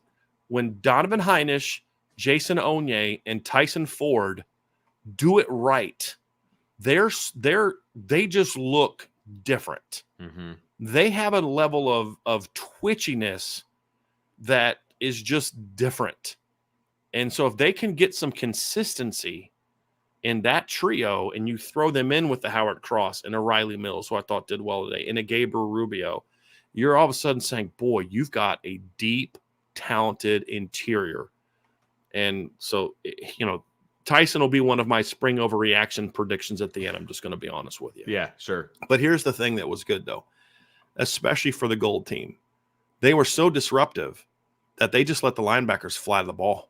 Right. And they did. I'll say this. I thought the position group that I was the most excited about watching both sides. So, like, the blue D-line was okay. The gold D-line was really good. The gold offensive line was really good. The blue offensive line wasn't. The blue receivers were just kind of okay. They didn't have a lot of chances, but they also didn't play great. Sure. Gold was. Running back, it is what it is. Gold quarterback, much better.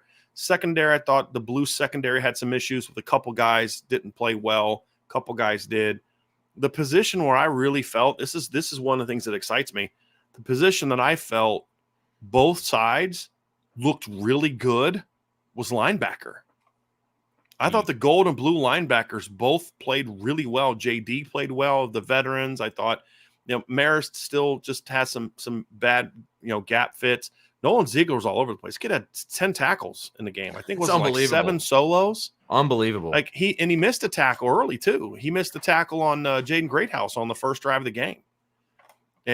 But he's just all over the field. He was playing Mike today, and they had Drake Bowen at will. Drake had a really bad run fit on that first long run. So on that first long run, Nolan crashes the A gap, and Drake's supposed to crash the B gap and take the outside shoulder of the guard, and he didn't. So when he saw Rocco coming up, he crashed inside Rocco. Rocco hit him and then turned him inside, and he dropped. If Drake hits the B gap there, I think they have a better shot at maybe stopping that, but they still had a shot to hit it because the outside guy got blocked out. After that, I was really impressed with Drake running around. He's really athletic. I thought he was really good in coverage, Vince. You and I were talking about that. There was a couple times they tried to leak a back out of the backfield, and Drake sniffed it out and just flew to him. He is really rangy, Vince. He's really smart for his age. Yeah. Like, I mean, he's obviously still a freshman, right? So, I mean, he sees the game very, very well from an intelligence standpoint. Again, there were some assignment mistakes, sure, right? But those are easy to correct. Those are really easy to correct. But him and Nolan Ziegler together also was impressive because they're they're the two biggest linebackers that they have. And to watch that, but they're also very fast. They're very athletic. And so I was really impressed with what I saw from Drake, really impressed with what I saw from Nolan. And of course, my dude, Jaden Osbury was all over the field today, man. I mean, he was really good. Yeah. He just dude, you get him in a game and it's like, I don't care what he does in practice. That's just a dude you put out on a Saturday. He's just going to go make plays, man. He's so athletic. He almost has that pick six. The very next play, they go right at him and he blows up Chris Tyree in the backfield on a tackle for loss. He's so rangy. Jaden Sneed had some sticks in this game, Vince. Like, he looked good. He had 7 tackles. And as we've talked to not coaches, but like different sources and stuff like that, I've heard great things about Preston all spring, heard great things about Drake all spring, heard great things about Jaden all spring. We're not surprised by that. Sure. Nolan's had a great spring. The guy that was having a tougher spring was Preston Zinter. Today, Preston showed up and balled out. Well, he played well today. There was one play where it's like he was maybe 8-9 yards away from the ball, and just like a missile. Yes. Because Preston's issue in the practices we saw was he just looked uncomfortable with what he was supposed to do. And he just remember the one practice we were like, he just doesn't know what he's doing. He just looks lost. He's slow at not slow running, but slow reacting. But then remember what happened at the end of that practice? Yes. When he was backside and they just threw a little slide route and he just knew exactly what was happening. And he was like a missile, man, just like shot out of a cannon. The athleticism in the freshman and sophomore class and linebacker is nuts. Yeah. I mean, it really is. And it's not overreaction. It's all of them, Vince. Yeah. Yep. It's Drake can run, Jaden can run, Jalen can run, Nolan can run, Preston can run. Man, they've got some dudes at linebacker, Vince. Agreed. Like some absolute dudes. And because the D lines were doing such a good job of kind of keeping the offensive line occupied, especially the gold defensive line, that allowed those cats to just run. Mm-hmm. And they can run, man. And Vince, I was really impressed. Both teams, I thought today had really good linebacker play. Yeah, absolutely. Really good linebacker play. It's gonna be fun over the next few years. Not saying anything bad about this year, but I mean saying, in the future and in the present, like watching the competition at linebacker and seeing how they're going to handle all the talent that's in it. It's the same thing I just said about running back. I'm saying it about linebacker too. Yeah. There's only so many spots and there's so much talent in there. How's that going to shake out? None of those kids are. Here's the thing I'll say to this. And you could even throw Preston Zinter in there, honestly, because I was kind of hoping Preston Zinter could redshirt, and I still kind of hope they redshirts. But when you look at Drake Bowen and Jaden Osbury and you think, I'm going to say about them what I said about last year. There was no reason to redshirt Jalen Sneed last year. None. He's not a 5-year player. Right. Maybe maybe Nolan Ziegler can, but like I look at Drake and Jaden, I'm saying, hey, I know the temptation to redshirt them, but you can't. You can't. Those kids have to be on your kick and punt cover teams. They have to. They just because, again, if Drake Bowen is as good as we think he is, if Jaden Osbury is as good as we think he is, they're not 5-year guys. Right. You hopefully they're 4. Hope they're 4. Right. Get them on special teams and let them run down there. Because if you can get these linebackers, I've said this before. I had a buddy who coached against Notre Dame. It was back in 2018. He was a special teams coach. And we were talking about Notre Dame, and he was like, he knows my feeling about the coaching of the special teams, but we weren't talking about that. We were just talking about the kids. I said, Notre Dame, if you remember that year, had really good coverage units that year. And I was like, what makes them really good? I'm thinking he's going to give me a schematic reason. And he goes, they got a bunch of 230-pound kids that run 4.5s. There's nothing we can do about that. Nothing. Yeah. And so that's kind of what this group is. I mean, you're talking about Marist, JD, Jack, Drake, Nolan, Jalen Sneed, Jaden Osbury, Preston Zinter. I mean, all those kids can run. That's got to be that's got to make up basically your coverage units this year. It has to. Yep. So those kids can fly. Yeah, they're all going to be a part of what's going on on the field. No doubt. That was fun to watch, Vince. And because again, what is one of our biggest concerns that you and I have about this football team for next year? It's the play of the linebackers, and it's the production of linebackers. And here's another thing too, Vince, that I was impressed by. There was a lot of linebacker play at and behind the line of scrimmage. Yes, there was. That's something that I like to see. You had Nolan had a tackle for loss. Preston had 2. I thought that Jaden had a couple plays behind the line of scrimmage. That was a big thing for me that I was really happy to see, Vince, was that you were seeing impact plays, not just tackles 3 and 4 or 5 yards down the field. You were seeing them hitting the ball at and behind the line of scrimmage. And even like the long run they gave up, like Drake had a bad run fit, but he was a missile coming downhill, which is partly why the hole opened up so quickly, because he got to the line of scrimmage so fast, but he hit the wrong gap. But you're like, man, like, here's the thing, Vince, I can coach him up. He's a freaking freshman in his first semester in college. He's not going to make that mistake again, right? I mean, that sure. All linebackers make that mistake, especially freshmen. I can fix that. I can teach that. You know what I can't teach? A 6'2", 230-pound kid that runs downhill that fast. Well, and the other piece of what you're talking about, guys making plays behind the line of scrimmage, they weren't allowed to blitz. Right. They were allowed to blitz Correct. one time every 4. So that means they're flying to the football out of a base defense. Okay. People need to understand, that wasn't an engineered situation to get guys behind the line of scrimmage. Yeah. So I wanted to add that piece in there to kind of emphasize what you were saying. Right. And just watching Jaden Osbury in space. Yeah. Like, this kid looks natural out there, man. Like, not every kid looks comfortable in space. Sure. Just watch him run. You're like, man, this kid's a football player. Like, his instincts and his you can just see guys that just have that football IQ, just that natural, I don't even say natural, because that feels like they didn't do anything to earn it, but just you can see a kid that understands, just, man, this kid knows football. Yeah. Right. And to watch him, like the RPO now screen that he just blew up, it's like he's like 7-8 yards from Chris Tyree when the ball leaves his hands, and then by the time Chris Tyree catches the ball, he's there. Just blows him up. Absolutely. You're like, man, these cats can run. These guys can absolutely run. And there was a couple linebackers on campus today that are very important recruits for Notre Dame. Obviously, Kingston Viliamo Asa was on campus today. Bodie Cahoon was on campus today, actually 3. And Chris Colt was on campus today. I mean, you put a great exhibition on for them today. Like, you see what we do? You see what we do? And so I just was very happy to see what we saw from a linebacker today, Vince. Very happy to see. Corner, a little bit more up and down. Sure. Benjamin Morrison is that dude.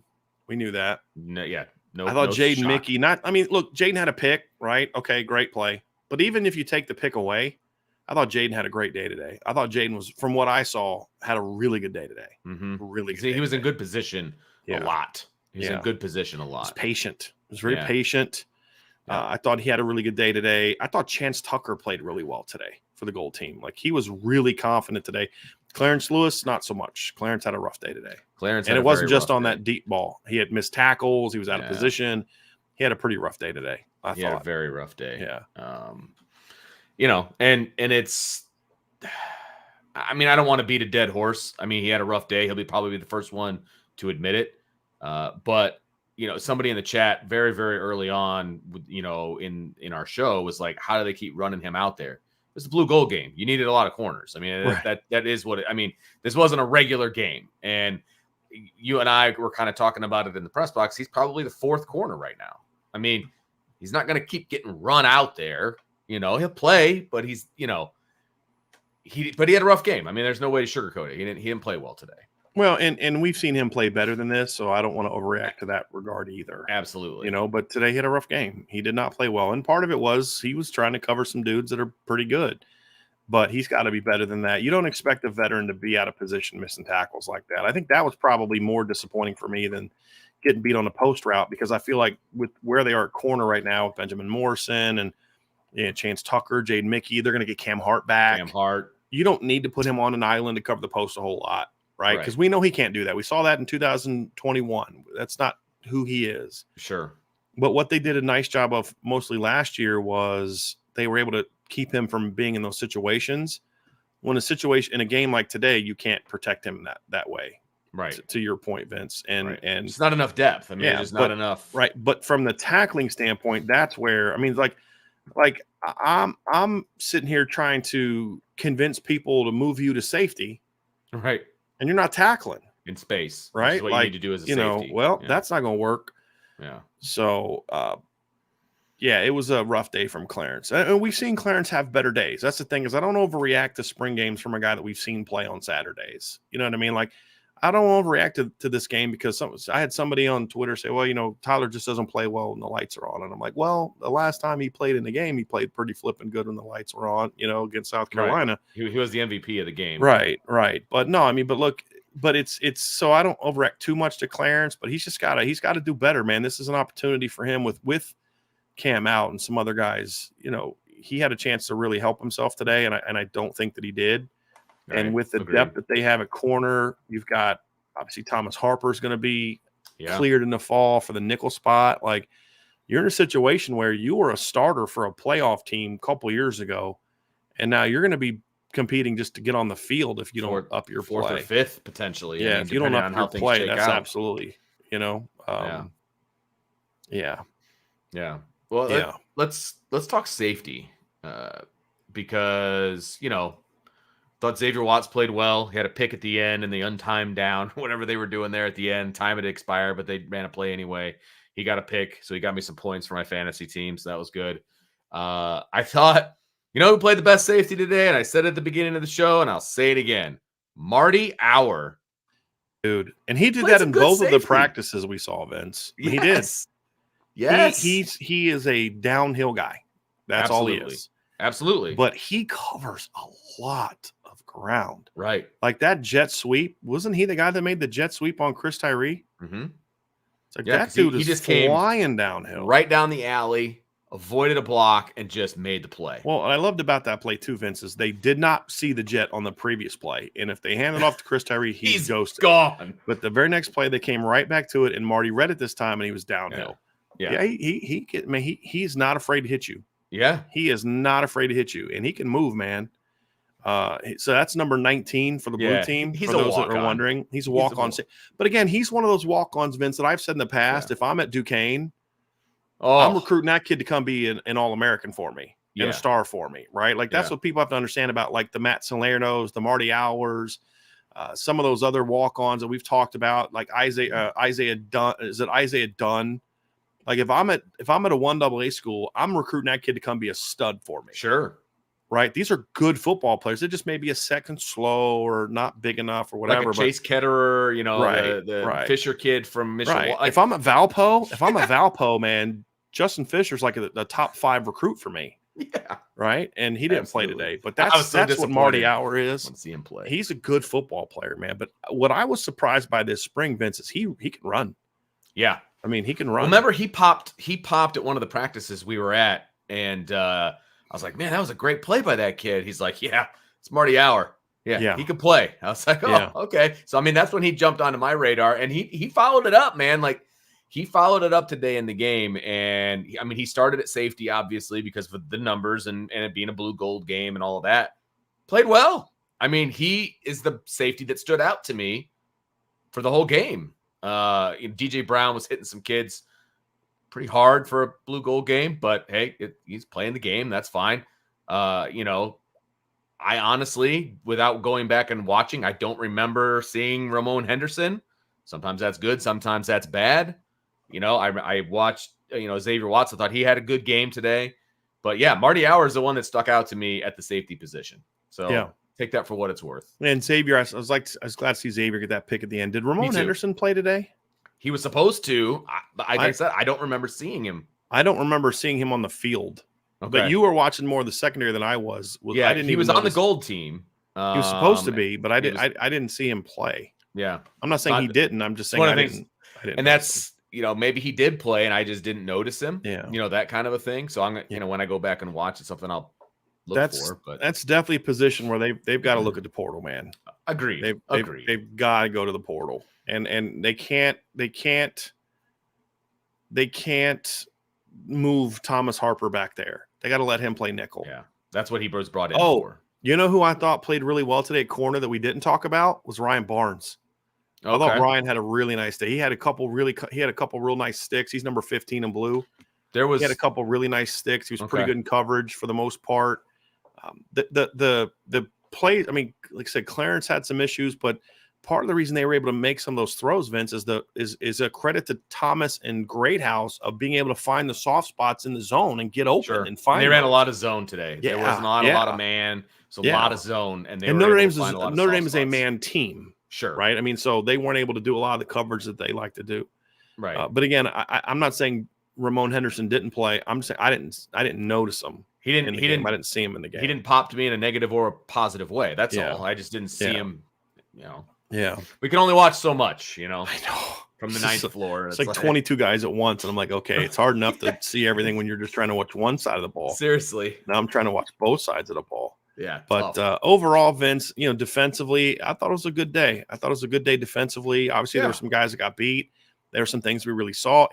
To me, in a lot of ways, if the blue offense would have just been a little bit better, it would have been the perfect scrimmage. Yeah.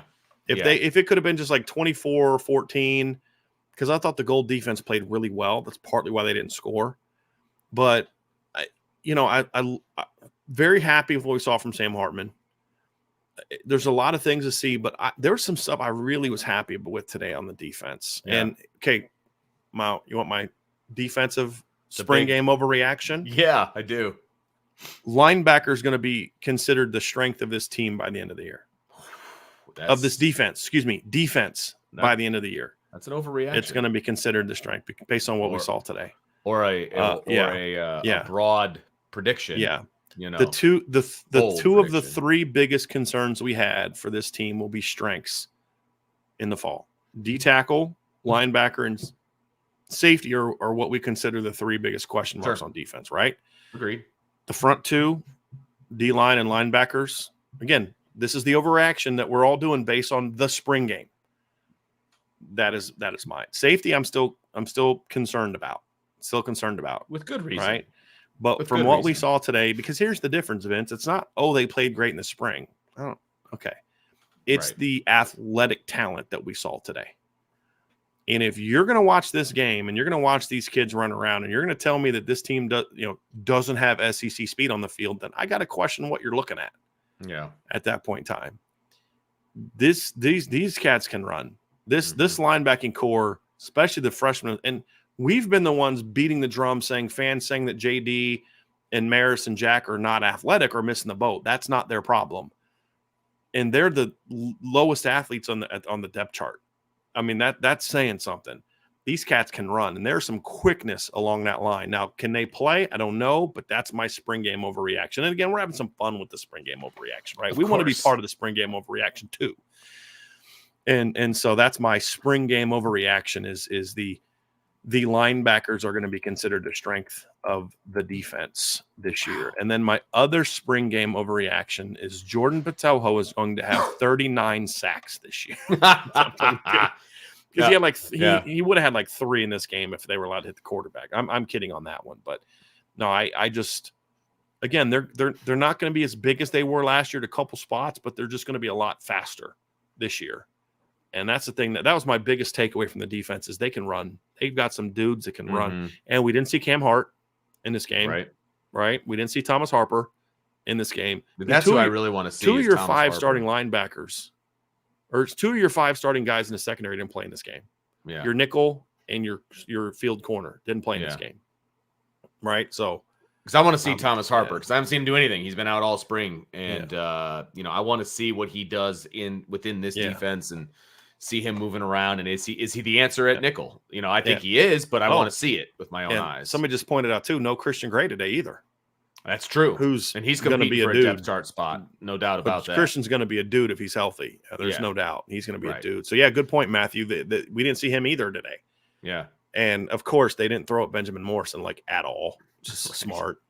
But I was very happy with what I saw on defense today. Again, a lot of mistakes, a lot of run fit things and expected technical, and that's fine. Everybody's playing. Are the tool Vince is the tools there not? Right? Exactly. Speed and athleticism was on display. That's what I'll say. On the defensive side. They let those guys just play. Yeah. And it was kind of a day off for Al Golden. It's like, hey, all right, go play. We're not allowed to blitz. We're not allowed to kind of do stunts and things like that. Go play defense. Go get ball. And they did. And it was it showed the athleticism and the speed. And anybody who says they don't have speed is hilarious. It's hilarious. Right. I'm very pleased by what I saw today. Now they just got to clean up some stuff, be more assignment correct.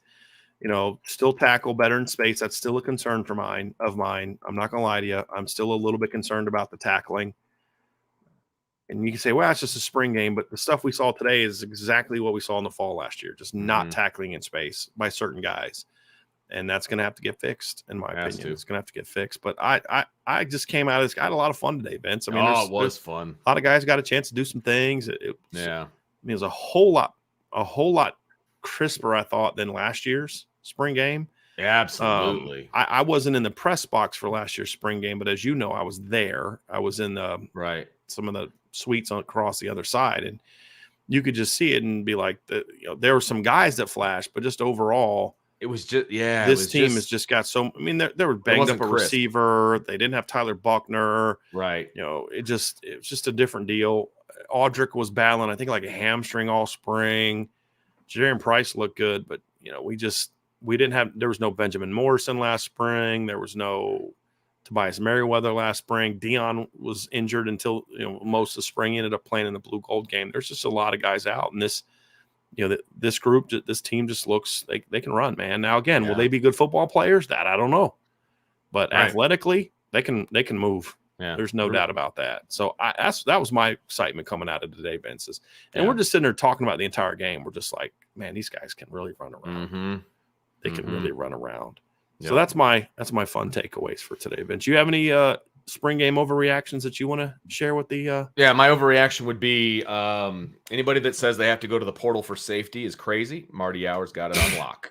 Yeah, that is no, I'm joking. I was happy for the kid. He had a lot of fun today, and he made some plays, and that's awesome. But Vince, he did the same exact thing in the two open practices we saw. Absolutely. This isn't some walk on just got his chance to shine, and he's being a half speed hero or whatever. We've literally seen this from him every time we've seen him in spring. I love it. Right? We've seen that every single time we've seen that kid in action this year. And you know what he's going to do? You know what he's going to do, Brian?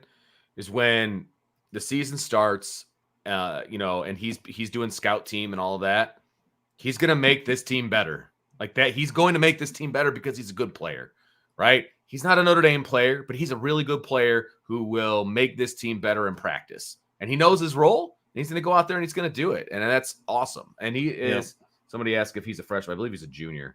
Who's that? He's a junior. Marty? Hour. Yeah, I think so, yeah. He's a junior. Yeah. But, so, no, my overreaction is points and speed. Yeah. That's what we're going to see this year. Points and speed. And I hope that's not an overreaction. That's what I think that they are. Yeah. That's going to be great. It's going to be great. Yeah. It's my takeaway. You were really fired up there. You were really fired up when we were there, Vince, when you were talking, when we were kind of, as we were watching the offense unfold, how they were attacking the defense, just some of the tempo stuff and just different things like that. You were especially getting fired up about that. I mean, and it was noticeable. I mean, you could tell that they were, conscious. And Marcus Freeman has said that they were going to do this. He said that they're going to be more, just they're going to at times going to go with a little bit more pace than they did in the past. And they certainly did that today. They certainly did that today. Well, it's a conscious effort to use the width of the field, to stretch the field. I mean, it was a conscious effort from the offensive side, and they had a quarterback pulling the trigger to make that happen. Right. And so, like I said at the beginning of the show, that makes the defense have to respect all parts of the field. They got to respect deep. They've got to respect short in the run game. They've got to respect the outside, because you can just look, hey, go ahead, load the box. They can get the ball on the outside real quick to some athletes, and they can throw it over your head too. Yeah, man. So you have to respect every blade of grass, fake or otherwise, on the field. You have to as a defense, and that's what's going to pop on film, I think, over the first 3 to 4 games of the season. And buckle up, because when the Buckeyes come to town, that's going to be a lot of fun. I'm just worried about Navy right now. I'm giving you the coach. Let me see them go get through the NC State game first, and then I'll feel better about talking about Ohio State. But it was a fun day, man. It was a lot of fun. Weather stunk.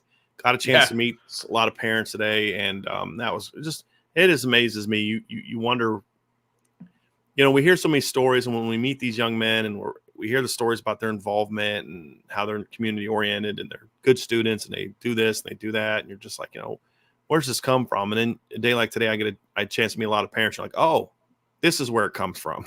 It's the moms and the dads. And sure. And that was a lot of fun today. And including, I got a chance to meet some that would like for me to not be as critical of their children. So I understand and respect. I love y'all, but I got a job to do. But it was a lot of fun, man. But it was a good day. It was a good day. Got a chance to do a couple TV spots and got a chance to watch him. And like I said, other than Billy Shrouth going down, and we saw him kind of walking, like kind of very gingerly, but he was walking. Somebody said he was in a boot. Yeah. They brought him back out in a boot, which that's usually precautionary, to be honest with you. And it's not like there's a game next week. So he's got plenty of time to heal up and be fine. And if that's the biggest injury that comes out of today, if you're the coaching staff, you chalk that up to a success. Yeah. I mean, that's always the number one priority when you're going into a spring game, man. Let's get out of this. And they got a commitment, right? They got a commitment. Cole Mullins, kid I like a lot. So I'm very excited Hopefully about that. More to come.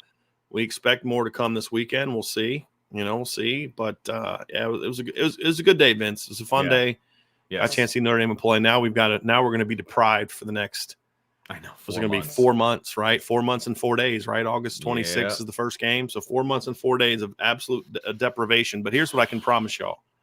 For the next 4 months and 4 days. We're not going anywhere. Yeah. And we're going to get to some super chats and some mailbags next. So we're not done with our show yet. We're going to have some questions. They're going to let us talk about some more. But we're going to have a lot to talk about this offseason. And I think a day like today, Vince, too, is good because it allows you to get excited about certain things. There were things to get excited about. Like where last year kind of felt like we had to justify, like, well, here's why that didn't work out well. And here's why this didn't go well because of this is the circumstance. Today, it was more of just like, man, there's a lot of stuff to be excited about. Yeah. A lot of stuff to be excited about. And that's what we saw today. So before we get to the mailbag, everybody, we do have some questions. We'll have some more spring game talk with a lot of these questions. We don't have a ton of mailbags. We have a lot of super chats. If y'all do have some questions and some super chats you'd like to throw in, please do so. We'll get to those in a second. But before we do, hey, y'all see that down here? Hit that like button, hit the subscribe button, notification bell, share this podcast, and sign up for the message board. I had a lot of people sign up today, surprisingly. Wow. So definitely sign up for the message board. I have a lot of good talk about it because once this show's over, we're going to keep going down there and we're going to keep talking about this after the game. And I've got my game observations for the offense up. I'm going to go write my game observations for the defense when we're done with the show. So make sure you check those out at irishbreakdown.com. So, Vince, let's go to some of these super chats. And we had an OG that I haven't seen in a long time, D. Beasy. Yeah, no kidding. We haven't seen her in a long time, man. She's one of like the originals. She used to always ask questions. I was giving her a hard time on Twitter the other day. I was like, where you been? So she's finally able to catch a live show. So good to see you. Good to see you. And thank you for being in there. And obviously, as always, thank you for your service to our country. So we appreciate you being on the show. One of our OGs, Deep Easy. Man, no kidding. K. Grant with a super chat. Thank you very, very much for this one, Vince. You want to go ahead and read them? I'll bring them up. You read them. Sounds good. Yeah, thank you very much, K. Grant. So is it Heisman Hartman or Sammy Heisman? Joking. Biggest thing that stood out for me was speed. Boys are fast. Both sides of the ball. Yeah. I mean, a lot of speed on both sides of the ball, and that is absolutely something that should stand out to somebody who, if you were asleep for a couple of years and you woke up and watched this game, it should be like, wow, Notre Dame's fast. Yeah. No doubt. And again, there are some guys that bring that to the table that we didn't get to see today. We didn't get to see Chris Tyree really get it turned loose. We didn't get to see Jeremiah Love. I'll go ahead and star these, Vince. You just okay. Yeah, I'll star them and bring them up. You can go ahead and just read them and do all that. We didn't get to see Jeremiah Love. We didn't get to see Jadarian Price. We didn't get to see Logan Diggs. We didn't get to see Cam Hart. We didn't get to see Thomas Harper. We didn't get a chance to see some guys. We didn't see Jack Kaiser. Yeah. We didn't get to see Mitchell Evans. Like, we didn't get a chance to see some guys that we're expecting Notre Dame. And I know there's some guys I'm leaving out, but, I'm making a point. There's some guys that we know are going to be really key football players in this football team that we didn't get to see today. Yeah. Look at all these names crossed out. Like, those are the guys that are all not available for the game. Right. Like, that's a chunk of dude. That's like 24 guys that were available. And so those guys are going to be back too, and we're going to see them in the fall. So that's the other part about this whole thing that excites me. That it just gets you excited, man, because you see the dudes that that they have now, and we didn't get to see Tobias and Dion and Chris Tyree working with Sam Hartman and some of those things. So Caleb Smith shows up this summer. He's an athletic kid. So it's Eli Raridan. We didn't get to see all spring. There's a lot of reinforcements coming. Yeah. We're talking about how long and athletic the defensive line is. Wait till Boubacar and Armel and Brennan Vernon show up in the fall, right? The fastest DB on the roster is in Texas today watching. I probably had a track meet today for all I know. Micah Bell. So we didn't see a Don Schuler at all this spring because of an injury. So there's a lot of reinforcements coming. This is not it. This isn't it. Okay, best of luck. This is all you got. I expect them to go to the portal and at least get one safety is what I think that they're going to try to do. So there's a lot of guys, Vince, we liked what we saw today, but there's a lot of reinforcements coming in June, buddy. A lot of reinforcements coming in June. Yep. And that gets me really, really excited about what this team can be, man. Here's a Connor Patton. That's your boy, Vince. Yeah. It's like Connor hadn't been here in a minute. I think he only shows up for shows that you and I do together. I think perfect that's what timing. The deal is. I was going to say it's perfect timing because you and I are doing the show together, and Connor's back in the saddle. So thank you, Connor, for the super chat. He goes, here's another OG you haven't seen in a while. My wife and I are having another IB fan in June. Congratulations. Yes. Congratulations. I think Ryan's child is due either in June or July. I think Ryan's getting ready to have one here this summer too. Classic teacher move on Ryan's part. Yeah, baby in the summertime. That's right. Classic. That's right. Absolutely. All right, let's get back to here. We got another super chat from Charlie Weiss's last belt loop. Thanks, Charlie. So Great House is going for 10 plus TDs this year. There's your spring game overreaction. Well, he didn't have a touchdown today. He did not. If you want to say he's going to have 100 catches based on the spring game overreaction, sure, but he didn't score today. So we have yet to see Jaden Greathouse score touchdowns. So now, could he get into the end zone as a true freshman? Yeah, I would say that. I'll take the over 0.5 touchdowns for Jaden Greathouse this year. I think they're all three going to catch a touchdown this year. Do you? I do. Even if it's like, they get in and they're up 31-0. Doesn't matter. They let the backup quarterback throw a post route to Braylon James, who just runs by the entire deal. Even if it's something like that, I think they all going to get in the end zone this year. Awesome. That's my prediction. I hope that's true. That's my it's gonna be so much fun. That's a big points for me. Yeah, points. Take the over, baby. No doubt. Take the over. Michael Burke, thank you for the super chat. I wonder if that number it's 24-0. Michael Burke always has some. There's always some relevance to Michael Burke's score. That's why I'm really praying. that one of these days, you can't do it anymore. I wish that we were doing an LSU podcast when they played Texas A&M a few years ago. And I remember it went to 9 overtimes or something crazy. And it was 74-72. It was 24-24 regulation and it finished with 74-72. That would have been a really good super chat from Michael. But not anymore, man. The new dumb rules for overtimes. But yes, that's what those always mean. 2-point conversions. But he goes, thank you for the gold standard of Notre Dame coverage all spring. Hey, all spring, summer, fall, and winter, baby. We're the year-round gold standard. No off. It's always funny when somebody, hey, is this the off season for you guys? And I just kind of chuckle, yeah, no such thing. What's that? I laugh at two words. I laugh at when people ask me. One is this the off season for you? The off season, it's funny. And then two is vacation. You taking a vacation? I'm like, you're funny. You're really funny. You should consider that, though. I couldn't even take my wife out to dinner last night, and then a kid commits, and we're an hour late getting the story out. And that was like, man, this is why I don't do nice things. This is why we don't have nice things. This is what happens. Exactly. Adam, mailbag question. Brian and Vince, do you like the way Coach Parker used Tyree in the offense? Yeah, of what we saw, we saw slants, we saw now screen, we saw a jet sweep, we saw him running some crossers and overs. That's all the stuff you want to see him getting on. We didn't see him do anything at least I didn't see. We didn't see any wheels, and there'll be some stuff like that he'll do. There was one time where they had both him and Aldrich Estimé in the backfield at the same time and used him that way. I like that. So yeah, I liked what I saw from them today. Again, they'll expand it more, but yeah, I expect to see more. I think you're going to see a lot of creative ways to get the football in his hands. Mm-hmm. I do think that, absolutely. And I think they just scratched the surface today. So that's going to be one of the fun things to keep an eye on throughout the entire season, because it's not like they're going to empty the bag of tricks in game one. You know what I mean? So it's going to be, okay, what new way are they going to try to get number 2 the football moving forward? Like I think that's going to be an ongoing season-long storyline. Right. It's going to be fun to keep an eye on. Yeah. Katie says she feels cheated for her own entertainment that Tobias wasn't on Sam's team. Yeah. And that is funny because Sean and I had that argument. I wonder if this was coming from her or her husband, John. Oh. Because, like, I wonder if John's, like, signed in on Katie's thing. Or if that's, true. Because her husband, John, is in our chat a lot, too. So I agree with you. I would have been fun to see. Yeah. I wanted to see one of the two big guys. Right. I wanted to see one of the two big guys playing on his team. Right. Yep.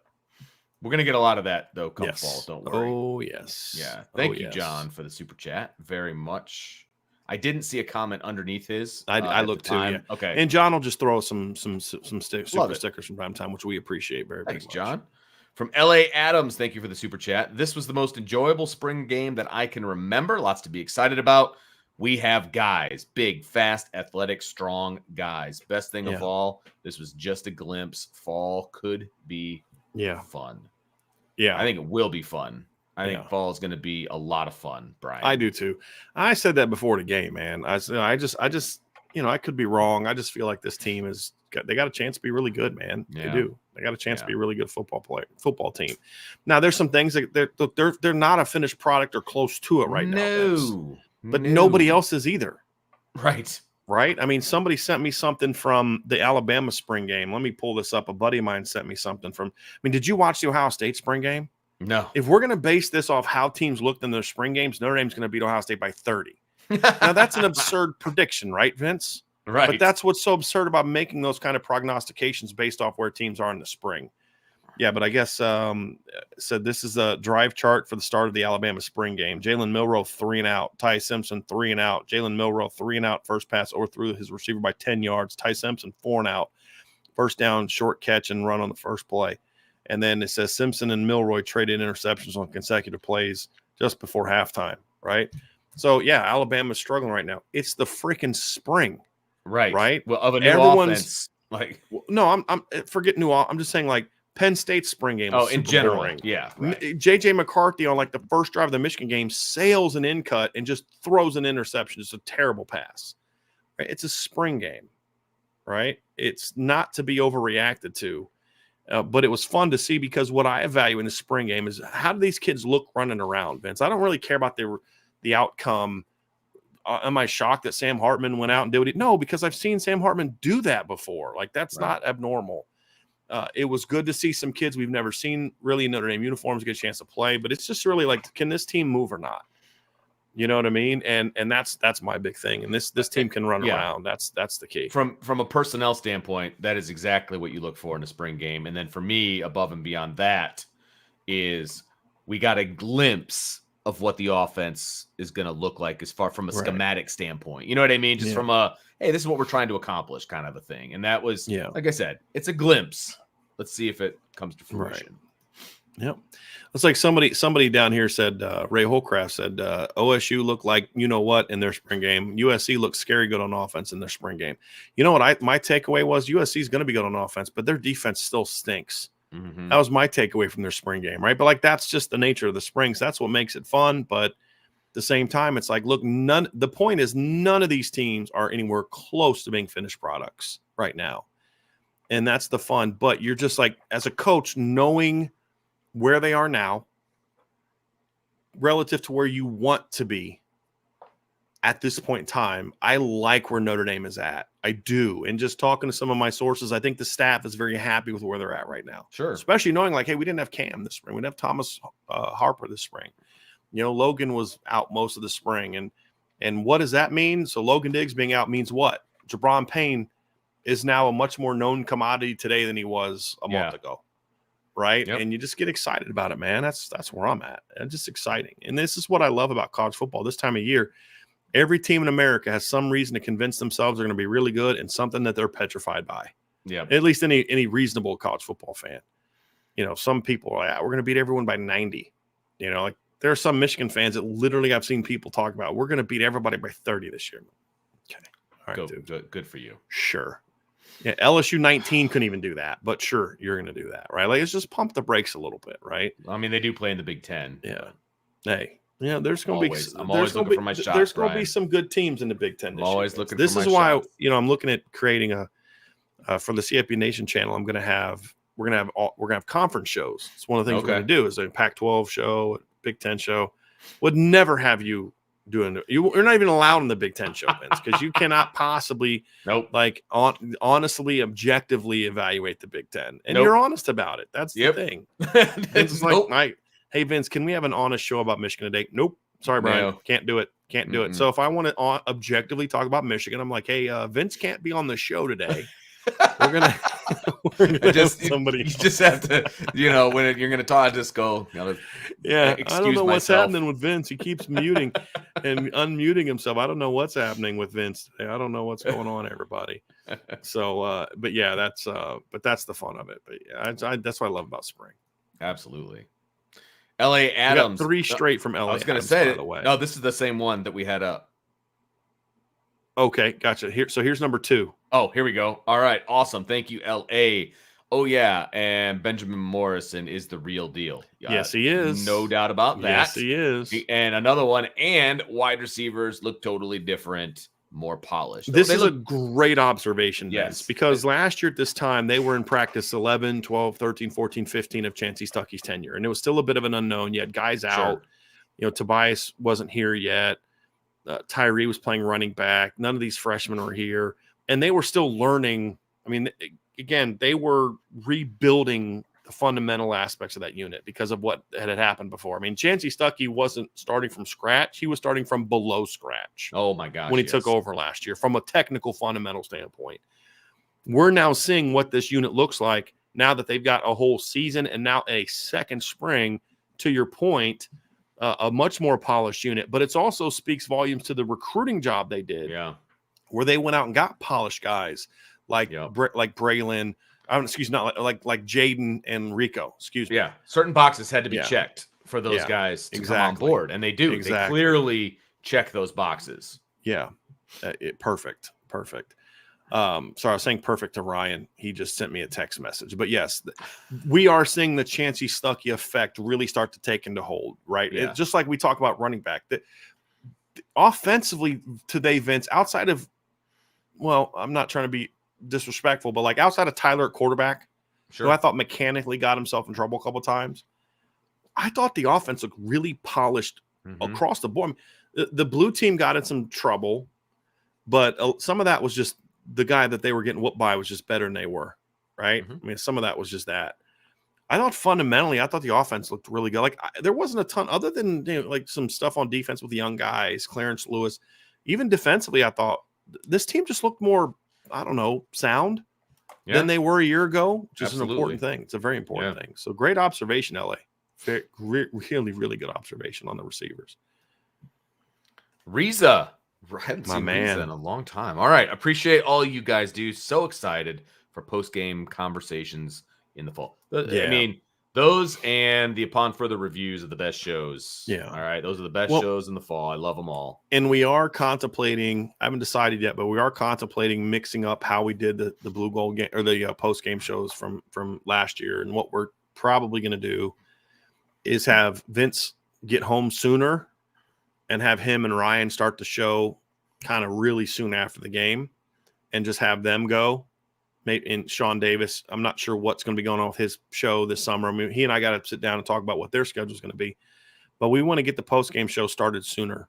And then I'll finish my writing work at the stadium, and then I'll kind of join late and just kind of give a little deal. But I'll let them kind of give that initial reaction. So we're going to mix some things up a little bit this season, but the post game show is not going anywhere. We're just going to try to get it started a little bit sooner and let the other guys do it, because then I can give my full recap the next night on the Upon Further review is when I can give more of my recap. So that'll be part of it as well. Absolutely. All right, Vince, let's get some more here. We got a couple more super chats down here before we get to some of the questions.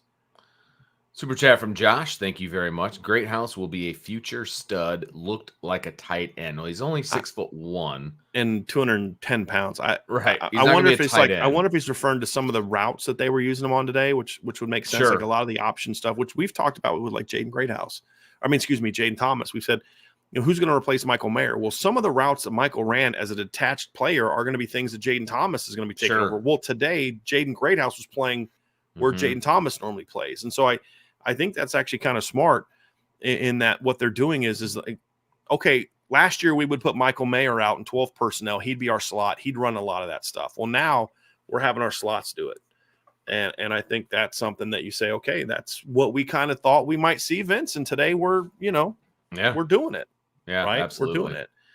I want to respond to this too here real quick. So Jay Carr says SD Mikes is the best. Can't have enough of him. What I'm saying is there's going to be some form of Sean doing a post-game show. We're just not sure if it's going to be with us, with Lucky. We're just not sure how we're going to break that up yet. I don't want to commit Sean to being on the post-game show and then he wants to do something different. We're all part of the same family, right? Lucky Lefty Show gets put up on CFB Nation, which is part of our podcast family. I just don't want to say, oh yeah, we're gonna have Sean Davis, and then we decide down the road that Sean's gonna go do something. He'll have his own thing or whatever. I would like for him to be on it, right? Because I think, and especially if it's the three of you, I think that's a great post game show with you, Ryan, and Sean doing it. Absolutely. I can kind of control what shows Vince and Ryan are on. With Sean, he's got his own podcast, and we got to work around that as well. So that's what I was referring to when we're not sure what Sean's going to do. I just don't want to commit to something, and Sean's like, I was actually thinking about doing this next year, but I would love for our post game show to be the three of you guys, and then I'll drop in late and just kind of give my little 20 minutes of thoughts on things, and then then get back to breaking the film down. So that's what my hope is, but I just gotta. There's a lot of things we're doing that we're going to kind of try to make sure that we're staying fresh, mixing things up. How can we make our content and our product better is what it comes down to. So it's just, that's a lot of what we're referring to there. So, all right, let's get down to another super chat here.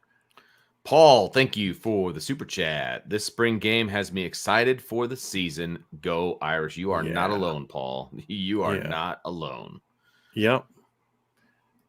I agree, man. I just, and Vince, I was excited before today. So like that, if you weren't excited about this team before the blue gold game, I hope you are excited about it now. I'm fine with that. That's fine. I think people should be excited, but I think today, if you were already fired up about it, I think what today did for me anyway was confirmed a lot of things that I think about this football team. Yeah. That's what my takeaway was. Big time. Thank you for the super chat. Morior Invictus. Spring game, not overreaction. If the over-under win total stays at 8.5, I'm betting the ranch. Great coverage today, guys. Thanks. I just don't see that. I don't get that one. I mean, even as bad as even with the struggles they had last year, they went over. Right. Wasn't the over-under last year 7.5? Even with the loss to last Marshall, few years has been ridiculous. Yeah, it's been absolutely ridiculous. I need to look and see if they've even got that out there yet. But yes, if it's anywhere close to 8.5, absolutely bet the ranch. No doubt. Yeah. This is the funny. So I made the comment, Vince, about, what I'll do is I'll come in and I'll give like my little 20-minute of impression. Look at this response. He's not wrong. From Ramlat Carrot.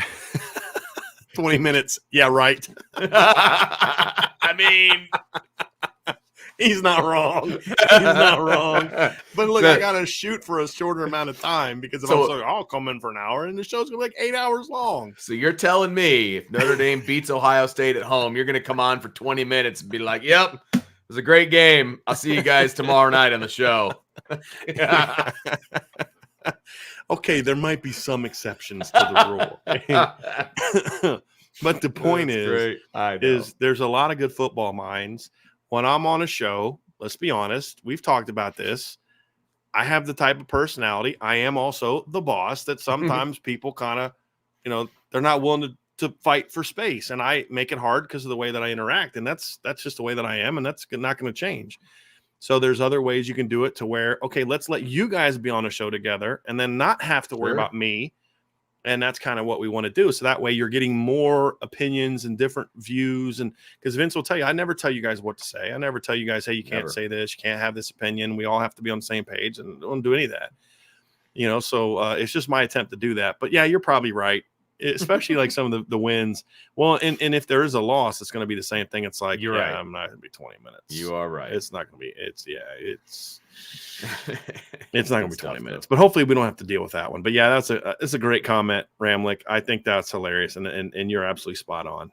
Absolutely spot on. No question. Terry Gillery, who's the biggest surprise of the non-early enrollee incoming freshman? Well, we haven't seen any of those guys yet. Yeah. And so, the only freshmen we've seen so far are the early enrollees. And so I couldn't say anyone that's a surprise of the non-early enrollees because I already have my opinion of them based on film. They haven't been given an opportunity to surprise me yet. Right. I will say that my biggest surprise of the early enrollees, Vince, that's a good question. I knew I liked Rico. I did. Sure. He's a lot better than I thought. Yeah, he's a lot better than I thought. And then he said going to be, I meant. You're making a prediction. So his question is, who's going to be the biggest surprise of the early enrollee? Well, that's still the same thing. Like I can't predict someone that's going to be better than what I already think that he is. I'll tell you who I hope he is. Here's who I hope the biggest surprise is for the early enrollee freshman. Who's the biggest surprise? I'll say this. Pick a defensive end, any defensive end. That's what I hope the biggest surprise for early enrollee freshman is just getting one of the freshmen, like getting if Boubacar is ready to go or Brendan Vernon or Armel Mukam. If one of those guys is ready to come in and help at big end like now, that would surprise me a little bit and be great. Okay. And be great. But I mean, Micah Bell, I'll say this, if Micah Bell's like ready to play right now, that would surprise me a little bit. So that would be a good surprise too. But like if Jeremiah Love's like, yeah, he's too good not to play. Okay. Shocker.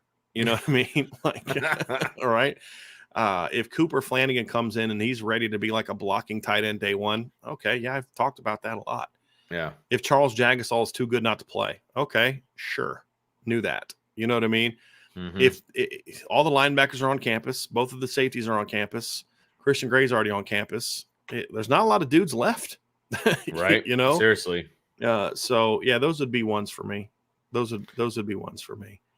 So yeah, not to go too off the rails here, but I was trying to look up like the over under for wins and I can't find anything, but I did find the odds for the Heisman Trophy. Yeah. You want to guess where Sam Hartman's at? Like ranked wise? Like isn't it like 6th or 7th? 4th. Okay. He's 4th. Caleb Williams is number 1. Jordan Travis is 2. Drake May is 3. And then Sam Hartman. Is that post blue gold game? I know, right? It's like I kind of feel like a lot of people watching, and I'm curious. I'm going to ask all of y'all in the chat when he banged that post throw on the second series. Were a lot of y'all like, "Yep," like, okay, this is going to be it. This right. is, this is what we hope. I had a buddy of mine, and as soon as he banged that post throw, he was like, Sammy Heisman, and he was just fired up. But it was just fired up. Yeah, but like that throw didn't even. I mean, that throw was great and it got me fired up. But it was some of the other stuff, like the intermediate stuff that he wasn't always great about at Wake Forest. Where he didn't always have great ball placement on some of the intermediate stuff because of the mesh and the different types. But to see him sit back in the pocket, something he didn't get a ton of chances to do at Wake because they were doing the slow mesh and all that. But to see him sit back there and go through his reads and go through his progressions, you're like, yo, we got ourselves a quarterback, man. Like we have got ourselves a quarterback. That was fun to see. Yeah, that was fun to see. But the throw that's going to get everybody fired up is the post route. Because when was the last time Notre Dame hit a post route like that? Like Tyler's post route against South Carolina was sort of a half roll, throwing kind of backside. Yeah, Tobias's, but like to have that kind of just bang it like that, where there's safety deep, because Tobias's was one-on-one man coverage. To do it where you're beating the safety before he can get over across the field. That's kind of what I'm referring to, Vince. That's a good one. You've got another super chat just popped in there, Vince. Jim, thank you for the super chat. Jim Halloran, yeah, man. Thank you, Jim. Haven't been around for a while. Thought Hartman looked great with reads and ball placement. Any chance the other QBs have their old coach in their head? I don't want to. No, come on. Let's not. First of all, there's only one other quarterback that could really have that. Steve Angeli's only has one more semester playing for Tommy Rees than he has, than he has for Gino Guidugli. Kenny Minchie's never played for Tommy Rees. I don't want to get. I mean, that's so unfair because look again. Last time we saw Tyler Buckner playing for Tommy Rees, he was lighting the world on fire and making a ton of plays. Like, true. I don't want to do that. I don't want to. Anytime a quarterback does something, it's Tommy Rees's fault. I don't want to get into that game. I just think what it comes down to, Jim, is Tyler has to learn to play within the pocket better. And today's a great example where there's not always a place to run for him, right? When there's pressure coming, and you've got to do a better job of being able to keep your mechanics crisp and clean snap after snap. He'd been doing that in the spring practices we saw, Vince. Some of the throws he missed on today, you and I watched him make multiple of those throws in the two practices we saw, the two full practices we saw. It's part of the evolution of it, right? I mean, and I'll tell you this, for all the people that want to hate on Tyler, he looked a whole lot better in this spring game than Deshaun Kaiser did before he led Notre Dame to Fiesta Bowl, when everybody said, oh, man, if Malik Zaire gets hurt, they are so screwed because of how Deshaun Kaiser played in the spring game. He got outplayed by Montgomery Van Gorder, and he did get outplayed by Montgomery Van Gorder. Yeah. But when he got to the fall, it was fine, right? So, no, I mean, again, I don't want to put that on him. I don't think that had anything to do with it. I just think his offensive line was getting their butts kicked, and weather sucked, and he didn't handle it great today, right? And that's all it was. But I still have a lot of confidence in Tyler Buckner. But we've always expected this year's starter to be my opinion on the quarterback position. Vince, has not changed. Has it for you? No. Sam Hartman's going to be the starter. Yep. If he goes down, Tyler's going to be just fine. And then for next year, it's, I expect Tyler to take over and battle, but he's going to have to battle, Kenny and CJ Carr will be here by then. And, I'm excited about the future of the quarterback play. And there was literally nothing that could happen today that was going to change that, barring a devastating injury, which we didn't see. I agree completely. Sam showed us what we already know it could be, and Tyler didn't play well, but it's a spring game, and I don't care. That's a bit hypocritical because, you get excited about the things you like, but then you dismiss the negatives. And I get that, but that's just, in fairness, I've always said that. I've always been that way in spring games because I know what I'm looking for and what I'm not as concerned about. So that's kind of where I'm looking at it, Vince, on that one. Any thoughts on that? I'm 100% with you. Yeah, I'm 100% with you. I don't, it's a practice. I guarantee you there was a practice where Sam didn't look good, and Tyler that's what did. we heard. Like, I mean, Sam's, but you know what I mean? Like it's a practice. This one just happened to be nationally televised. Like that's the only difference. Yes, he struggled. I'm not going to make excuses that he struggled. He did. Right. And Sam looked great, and it was fun to watch. Yeah, absolutely. It really was. It was fun to watch, and I have no problem saying that either. You know what I mean? But that doesn't mean that Sam's a Heisman Trophy winner and Tyler sucks. Well, if Sam's a Heisman Trophy winner, it's not because of what he did today. Sure. Right? This game, the guy's got almost 13,000 career yards. We know who Sam Hartman is, guys. And this is what this is what drove me nuts about some of the discussion that apparently other people that cover the team were having that we had to keep responding to. Like, I don't give a crap what Sam Hartman does at 8:45 in the morning on a Tuesday in March or April, because I have 12,967 yards of evidence and 110 passing touchdowns of evidence of who he is in a Power 5 conference. Yeah. You know what I mean? It's practice, right? And he's learning a new offense. This is why all of it was just such nonsense. It's like, what are you talking about? It's practice. And so he was always going to be fine. Yeah. And I'm glad. I'll say this, Vince, for our sanity, I was very happy that Sam Hartman played well today. Because if he would have played like Tyler Buckner played today, like if the roles were reversed, this would have been a very frustrating offseason. Yes. And I'd have been happy for Tyler. It has nothing to do with Tyler. It has more to do with how people would react to it, right? Absolutely. But if Sam didn't play the way he did today, you'd have all these people that have been running their yaps about, what he's done in practice and all this other kind of stuff. Oh, maybe he's just not this, or maybe he's that, or whatever. I never thought he was much of that anyway. Played at Wake Forest, could never beat Clemson, blah, blah, blah. Well, now it's like, okay, what do you have to say now? Mm-hmm. Right? Like, this is the most important practice of all of them, except for last Saturday. And who did our sources tell us really shined in last week's practice scrimmage? Bingo. Yeah. There you go. And that's not a shot on Tyler. Tyler's 3 years away from being in the experience level that Sam Hartman's in now. Yeah. 6th-year senior. And guess what he looked like today? A 6th-year senior with a ton of experience. That's right. He did. That's right. Who can throw a pretty football.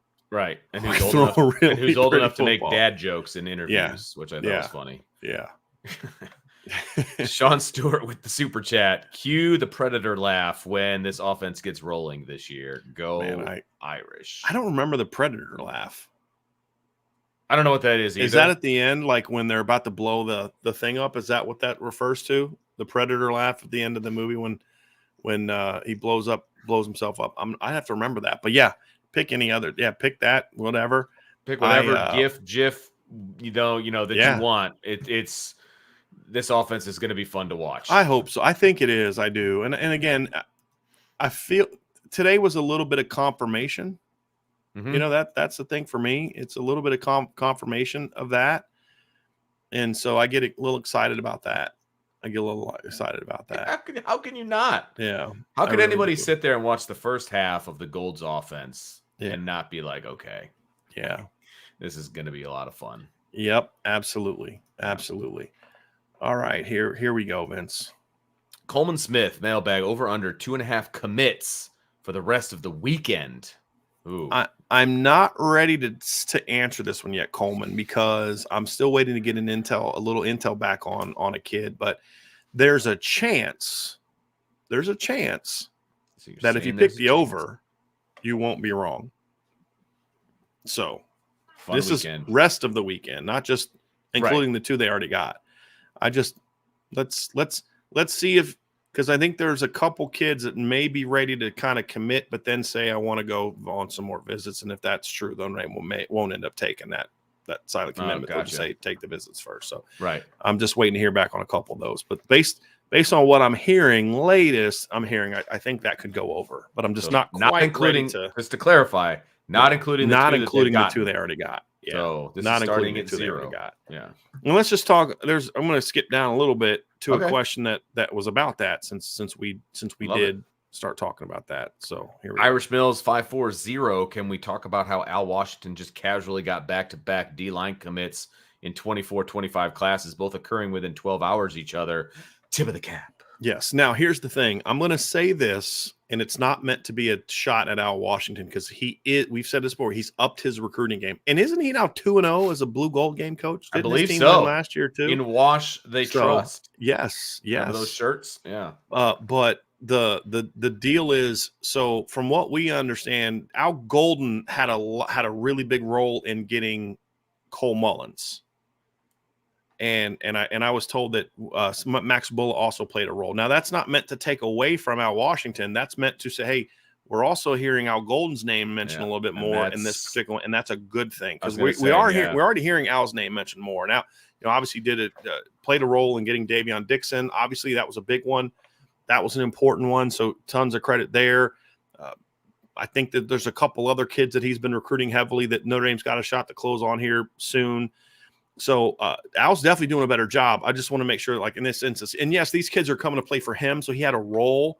It's more to say Al Golden's name got mentioned a lot to us when we were talking to folks around Cole Mullins about the role he played, which is very important about this one. But yeah, it's good. You got Davion Dixon yesterday. He's a sophomore kid, 6'2", 2'8", about 305. Had a chance to meet him today. I was walking out to the car after my first TV spot, and him and his mom were just getting out. I had a chance to talk with them. Really nice kid, really nice mom, like really sweet.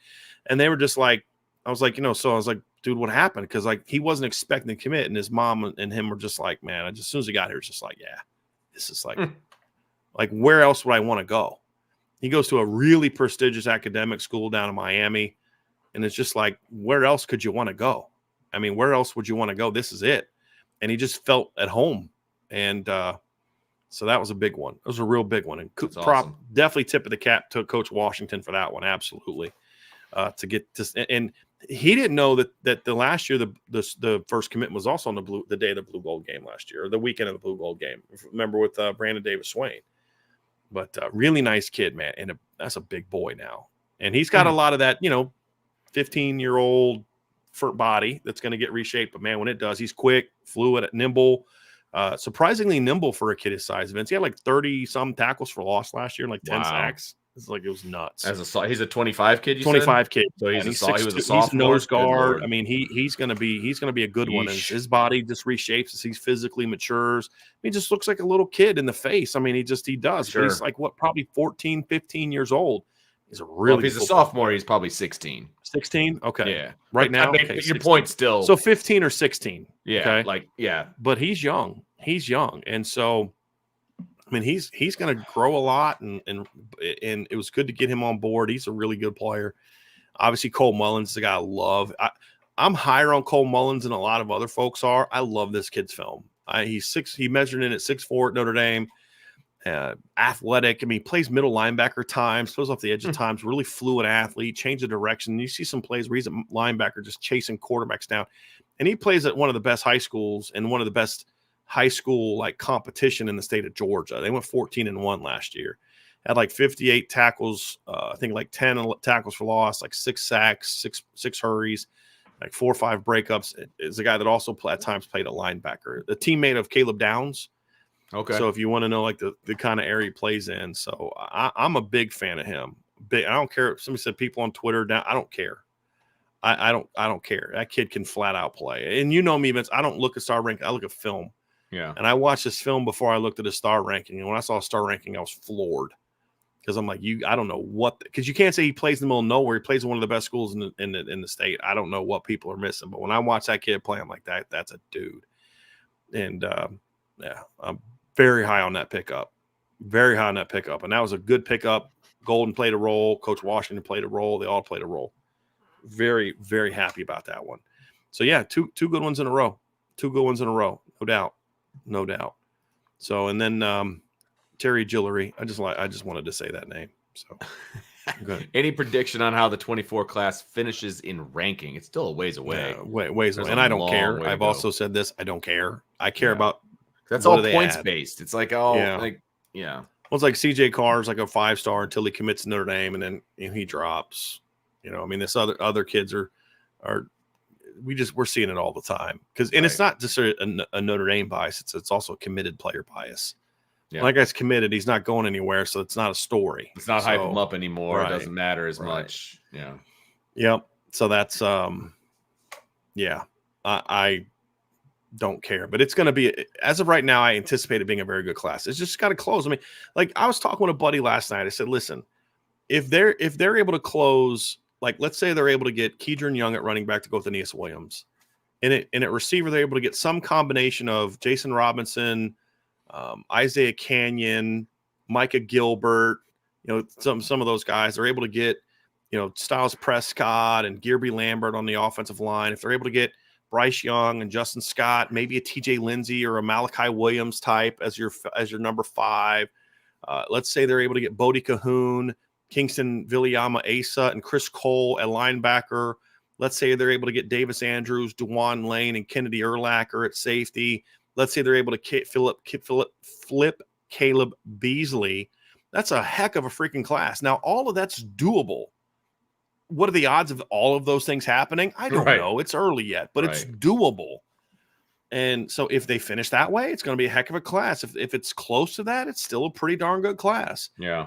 The thing is that I think this season, Josiah Brown's, you can throw Josiah Brown in there. So it's like receivers like them. I like Josiah Brown. I just don't know how much he likes Notre Dame. The point is there's a lot they're going to have a Texas impact in this class. They could potentially get 2 to 3 kids from Georgia in this class. I'm liking where they're at. They just got to close. That's the key. They just got to close. Close and hold. And if they do that, then this is going to be a great class. But there's a ways from now, and the season is going to impact that to a degree. Oh, sure. You know, keeping kids because you have a great season. Maybe you're able to flip a couple kids if you have a great season, or you falter again, and kids are like, "Yeah, I love Coach Freeman. He's just not that good of a coach. Great guy, but just not good of a coach." I don't think that's going to happen. I don't think that's going to be the case. I think this team's going to go out there and be what you and I think it's going to be, Vince. And then they're like, "Yeah, okay." Because what did we say a year ago? If Marcus Freeman proves he can coach, look out. Yeah. Kids are going to want to play for him because he's one of the most genuinely decent people you'll ever meet in this profession, Vince. In a profession that there's just not a lot of really genuinely decent people. Sure. Let's be real about that. He is literally one of the most decent people you ever met. He's easy to root for. And there's guys like that. Like, I've been very hard on Al Washington because that's my job. But I feel about criticizing him the same way I felt about criticizing Jeff Quinn.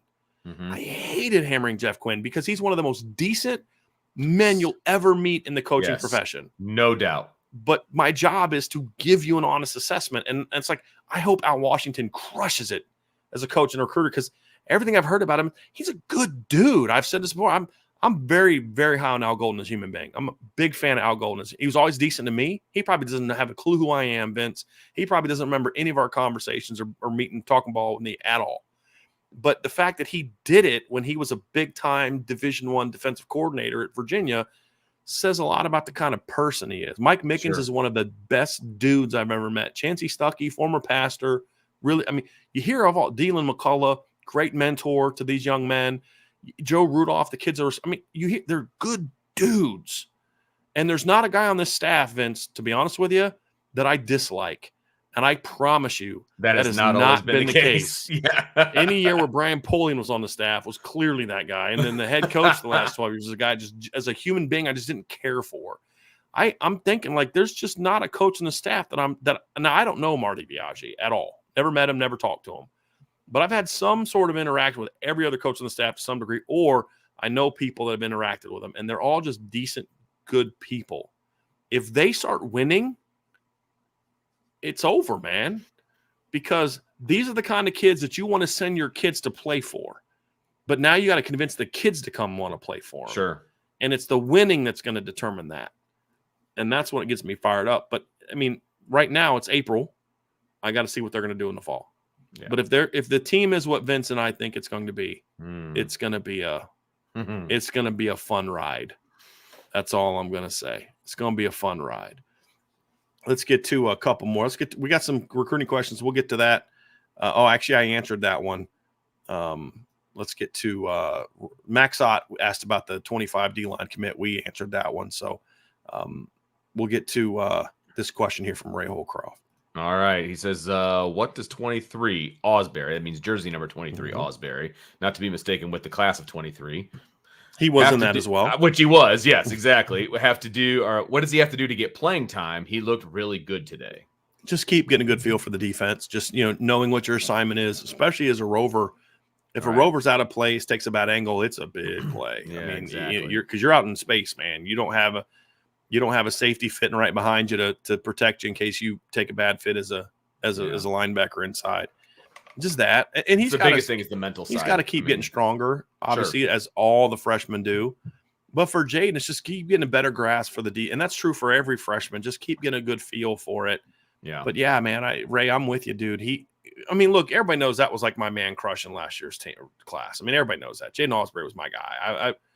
So when I see him play, it's just kind of like that confirmation bias that you're like, yeah, that's my dude, right? I mean, I don't know what it was about him, Vince, but you remember the first time I saw that kid play, I'm like, dude, I don't know what it is, but this kid's going to be special, man. He's not big. He's not a 4.4. He's not this. He's not that. But this guy is just a dude. He's just a great football player.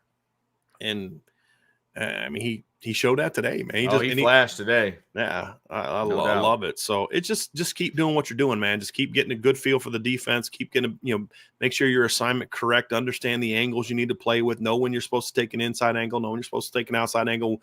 Hey, I can go. Because, like, here's the one thing Jeremiah Usu-Koromoa struggled with early in his tenure. He was always trying to make the play. Yeah. And so if he had to go under a guy to make but sometimes you go under the guy and you don't make the play, there's nobody outside because your primary job was outside contain. Now, if you can outside contain and then make the play, great. And so there's always that too, is like knowing when to make the play within the framework of the defense and not freelance, right? And there's a time and a place for that. But, that's kind of where you want to be. This is a great question, Vince. This is a funny one. Yeah. Nathan Milton, today's show has been steady around 800 plus viewers. What do you think the count is post Natty? I mean, I'm hoping we're like a couple G's. I was going to say, I'm going to be delirious at that point because it'll be a night game. It'll be like 1 o'clock in the morning. That show is going to go on for a long time. Y'all might get up for church, and Vince and I might still be in the show and talking. I feel bad for whoever gets the hotel room next to me because I'm going to be talking all night long on the show. Because I can't wait for that to be the case. That'll be a lot of fun. Oh, Brian. That'll be a lot of fun. Oh, Brian. Pump the brakes. It's April. I know, but I'm already all right. I'm visualizing it. Yeah. Here we go, Vince. Because that's the show that follows the show where they won a playoff game that they haven't done. Right. So anyway. Right. All right. Keith Sellner says, do you think Rocco has a solid chance to be a starter? I mean, it's a little early for that, but I mean, if he can go out there and practice 1 through 25 and play with the same fundamental footwork, execution, the way he did today, he's got a shot. I do. Or I think Rocco at least has a shot to say, hey, coach, you got to play me. Meaning like, look, I get it. Right. Andrew, is a veteran. You can trust him. Billy's, great and all that. But you got 3 of us that are starting caliber. Then play us. One thing I'm going to do some digging on this summer, Vince, is I don't know the answer to this, is I don't know if we've ever seen this from Joe Rudolph. If he ever had a year where he played 6 guys. I'm very curious about that to see if he has that. What does that look like for him? Yeah. And is he one of those people that's just like, nope. Some coaches are just like, nope, I'm not playing more than 5 offensive linemen. Yeah. And Harry Heastand was that way for a long time, at least from the results. Not that he was against it, but we never saw him do that. Right. Until. Yeah. But it was more of until Robert Hainsey was just too good not to play. Until they won the Joe Moore Award with exactly. And it was guys. not that Tommy Kramer didn't have a good offseason. Tommy Kramer had a really good offseason.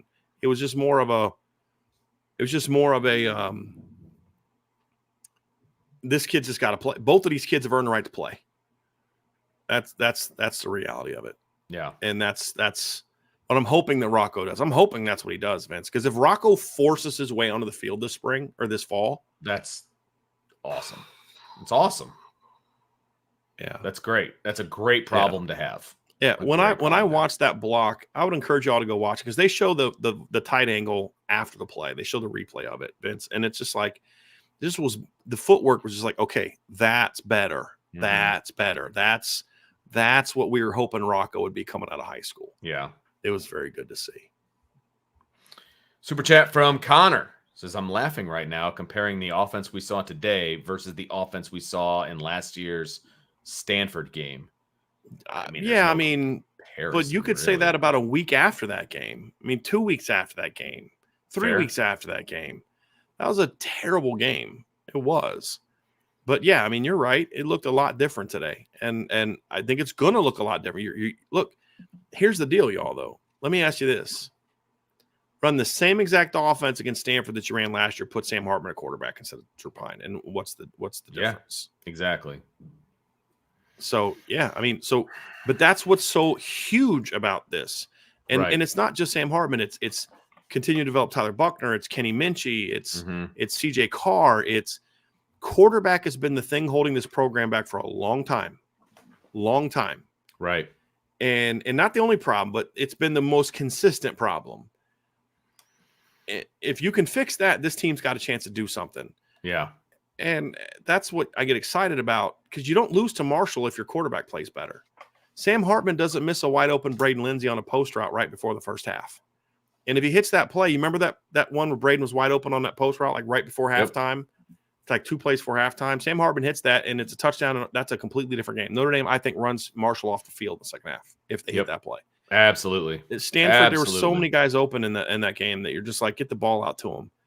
If you put him in there, it's a different deal. But that's it's so important to recruit and develop quarterbacks. It's so important to recruit and develop quarterbacks. Yep.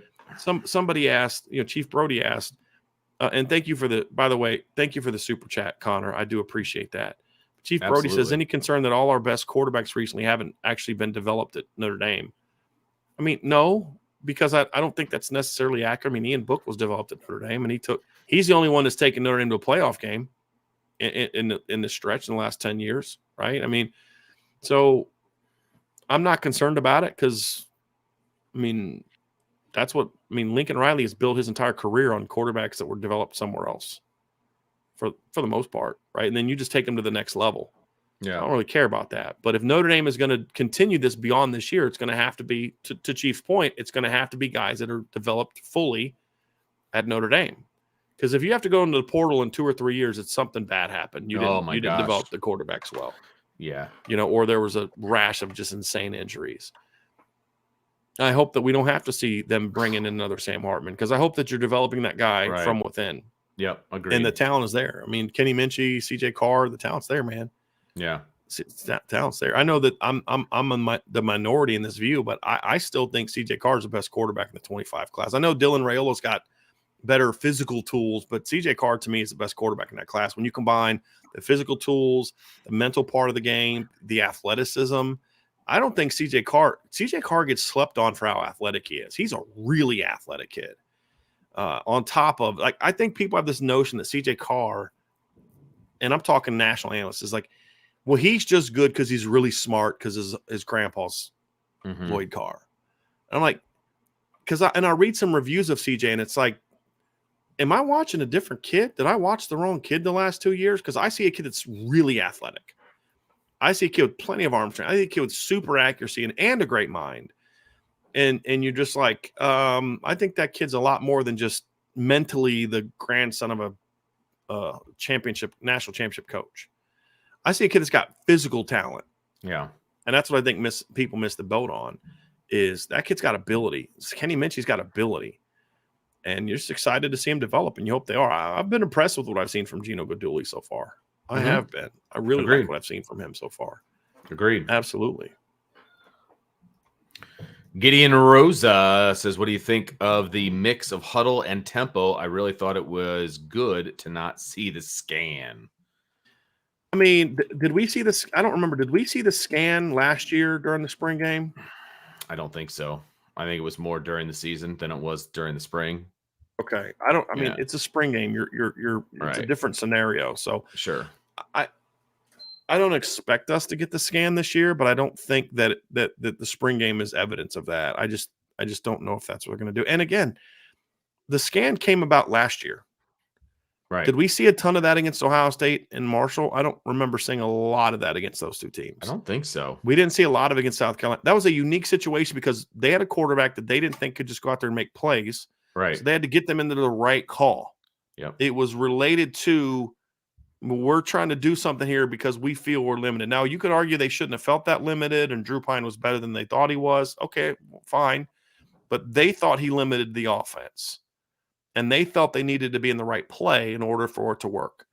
You could debate if that's accurate or not, but that's what they felt. That's why we didn't see that from Tommy Reese's first 2 years. Now, again, there was still too many at times where they would, get calls in late because I think he was trying to get the right call in. And so I think the scan was also a move to say, well, let's just get lined up and then I get the call in. That way we don't have to do something later. But I think it was more related to last year than anything else. Just the specifics of the personnel last season, in my opinion. Agreed. Realistic. Oh, this is from Nuke Life 007. Yeah, man. Duke I just Life. wanted to say that. That sounds like a cool name. Nuke Life. Yeah, I know, right? Realistically, hold on. Anytime you throw 007 on the end of something, Vince, that's kind of fire. Let's be real about that, right? I mean, right? Yeah, I get you. So, realistically, how much of a jump can the freshman make in the summer? I assume he's referring to the wide receivers, but probably freshmen overall. Freshmen in general, yeah. I mean, Noop, it really comes down to what kind of work are they willing to put in. And if the kids are willing to put in the work, you can make big improvements, like really big improvements. And a lot of it comes from, so the spring, you're working out a lot of your issues. You're working out a lot of your uncertainty. Hey, I'm not quite sure where coach wants me on this. Like little things like, okay, on this particular concept, I need you to be 6 yards off the tackle, not 8. Because the timing of it, we're trying to mesh here. I'm trying to get you over the top of the flat defender on the opposite side. And the timing of the play, if you're 8 yards off instead of 6 yards, you can't do that as a receiver. And I remember Mike Elko explaining to me one time about what happened. There was a play in a game where a safety got beat. And he's like, yeah, because he didn't recognize the difference between the receiver being 6 and 8, because when the receiver's 6 and 8, when he's 6, they only run these 3 routes when he's at 6. They run the whole tree at 8. But when they reduce to 6, there's only 3 routes that they run. The safety didn't recognize that he was at 6, and so he wasn't prepared for those routes, those route cuts. So he bit on a route that they've never ran out of that look. So it's both ways. It goes both ways, which is the little things, right? Yeah, well, you struggle with those little things during those first 15 practices because your head is swimming. Like, you're just getting everything thrown at you. Now because like, unlike the winter 7-on-7s, you're getting hit now, right? You're getting hit in the face now. It's more physical. You're getting yelled at for the first time in a Notre Dame uniform because you're not in those situations. It's just a different animal. So now you go into the summer and you're going to have 2 months of summer. Well, like 3 months really of summer workouts, May, June, and July of summer workouts, either at home or back. You're going to come back in early June May will be at for home. summer school. Yeah, May will be at home, and then June will be back at school. Right. Come back early June for summer school. You got those 2 months. You're going to start fall camp probably late July, early August, since the first game's August 26th. You'll probably start like late last week of July, I would imagine. And so you look at events and you're saying, okay, what can they can improve their technique. They're going to have a much better feel for the offense. So once you get these 15 practices, Noop, then you get 3 months of those workouts, and the last 2 with your quarterbacks, with your teammates, where you're going over stuff. You're going to have such a greater grasp of the offense in the fall than you did right now in March and April, that you're just going to start playing faster and playing with more confidence, and you start making more plays. There's also the aspect of they're in a period where their strength is going to take a bigger jump. And it's already started to. Well, now you're going to have 3 more months of the strength conditioning program, and you head into a different phase of the strength conditioning program, where a lot of times in the winter, for some players, it's let's get some weight off and build you up.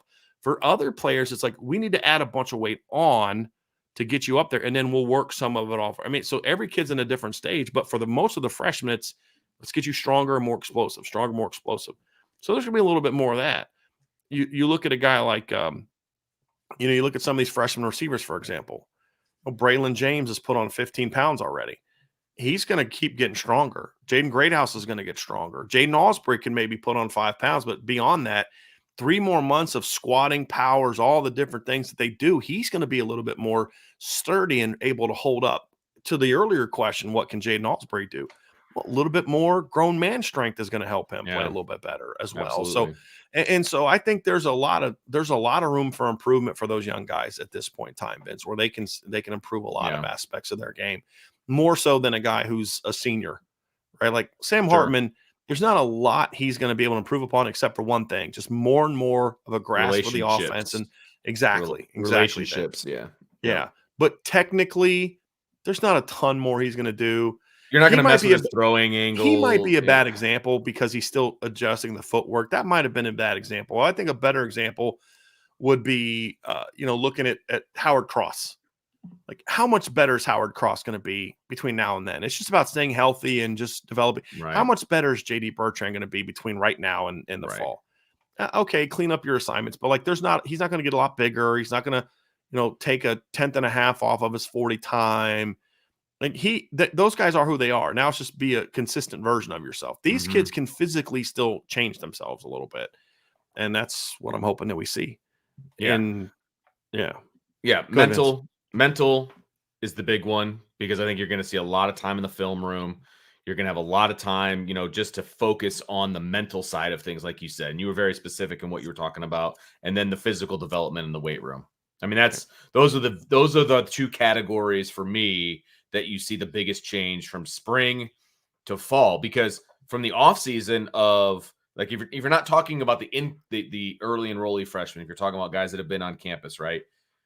You only had from like January to beginning of March. So really only like 2 months. Now you're going to have 3 months. So, I mean, it's 33% more, which is a lot when you're talking about weight room time and you're talking about film room time.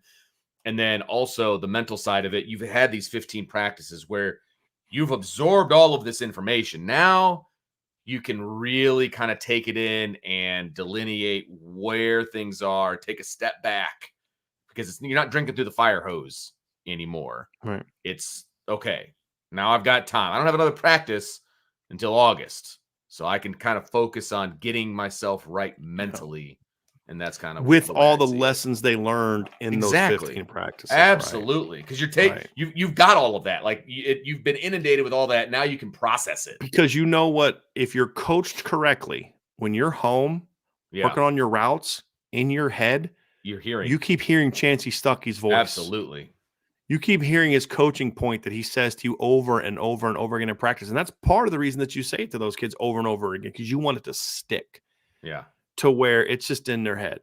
Like there's times, Vince, where like you're lining up and you're just like, you see the safety, and then all of a sudden you see the safety cheat down, and all of a sudden in your head you hear Chancey Stuckey in the film room saying, "This is when you see this, do this. When you see this, do this." And you just know I'm doing it.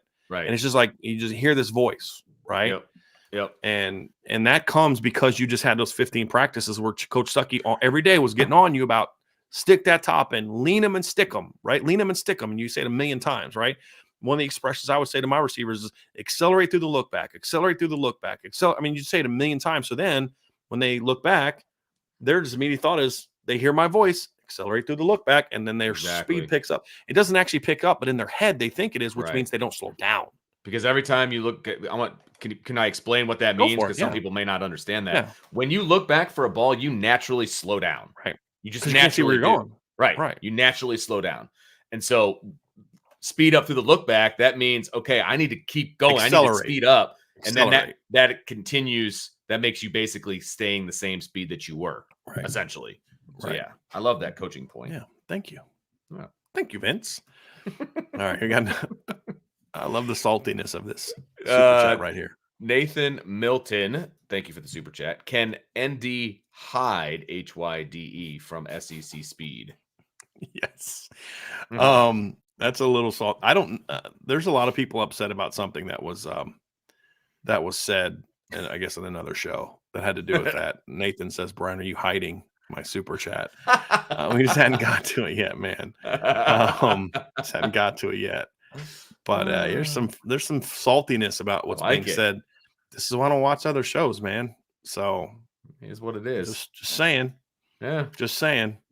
We put enough out. I don't think you necessarily need those other shows. But hey, it's up to you. Do what you got to do. Just an opinion. What you got to do. Yeah.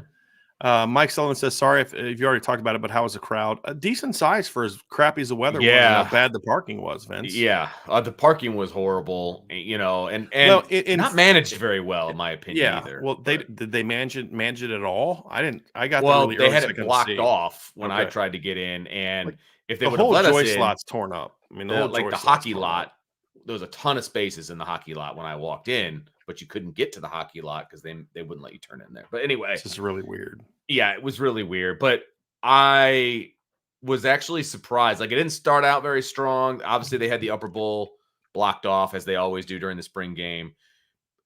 Like, when you got to like the second quarter, like the entire second quarter, the bottom bowl looked off, it didn't look too bad. Now, halftime, pretty much people jetted because the weather was really taking a turn at that point. But the crowd wasn't bad for what it was. I mean, the weather, I would not have wanted to sit out in that. And I'm actually interested to hear how Ryan did out there, because he was sitting outside. Yeah. I felt bad for him.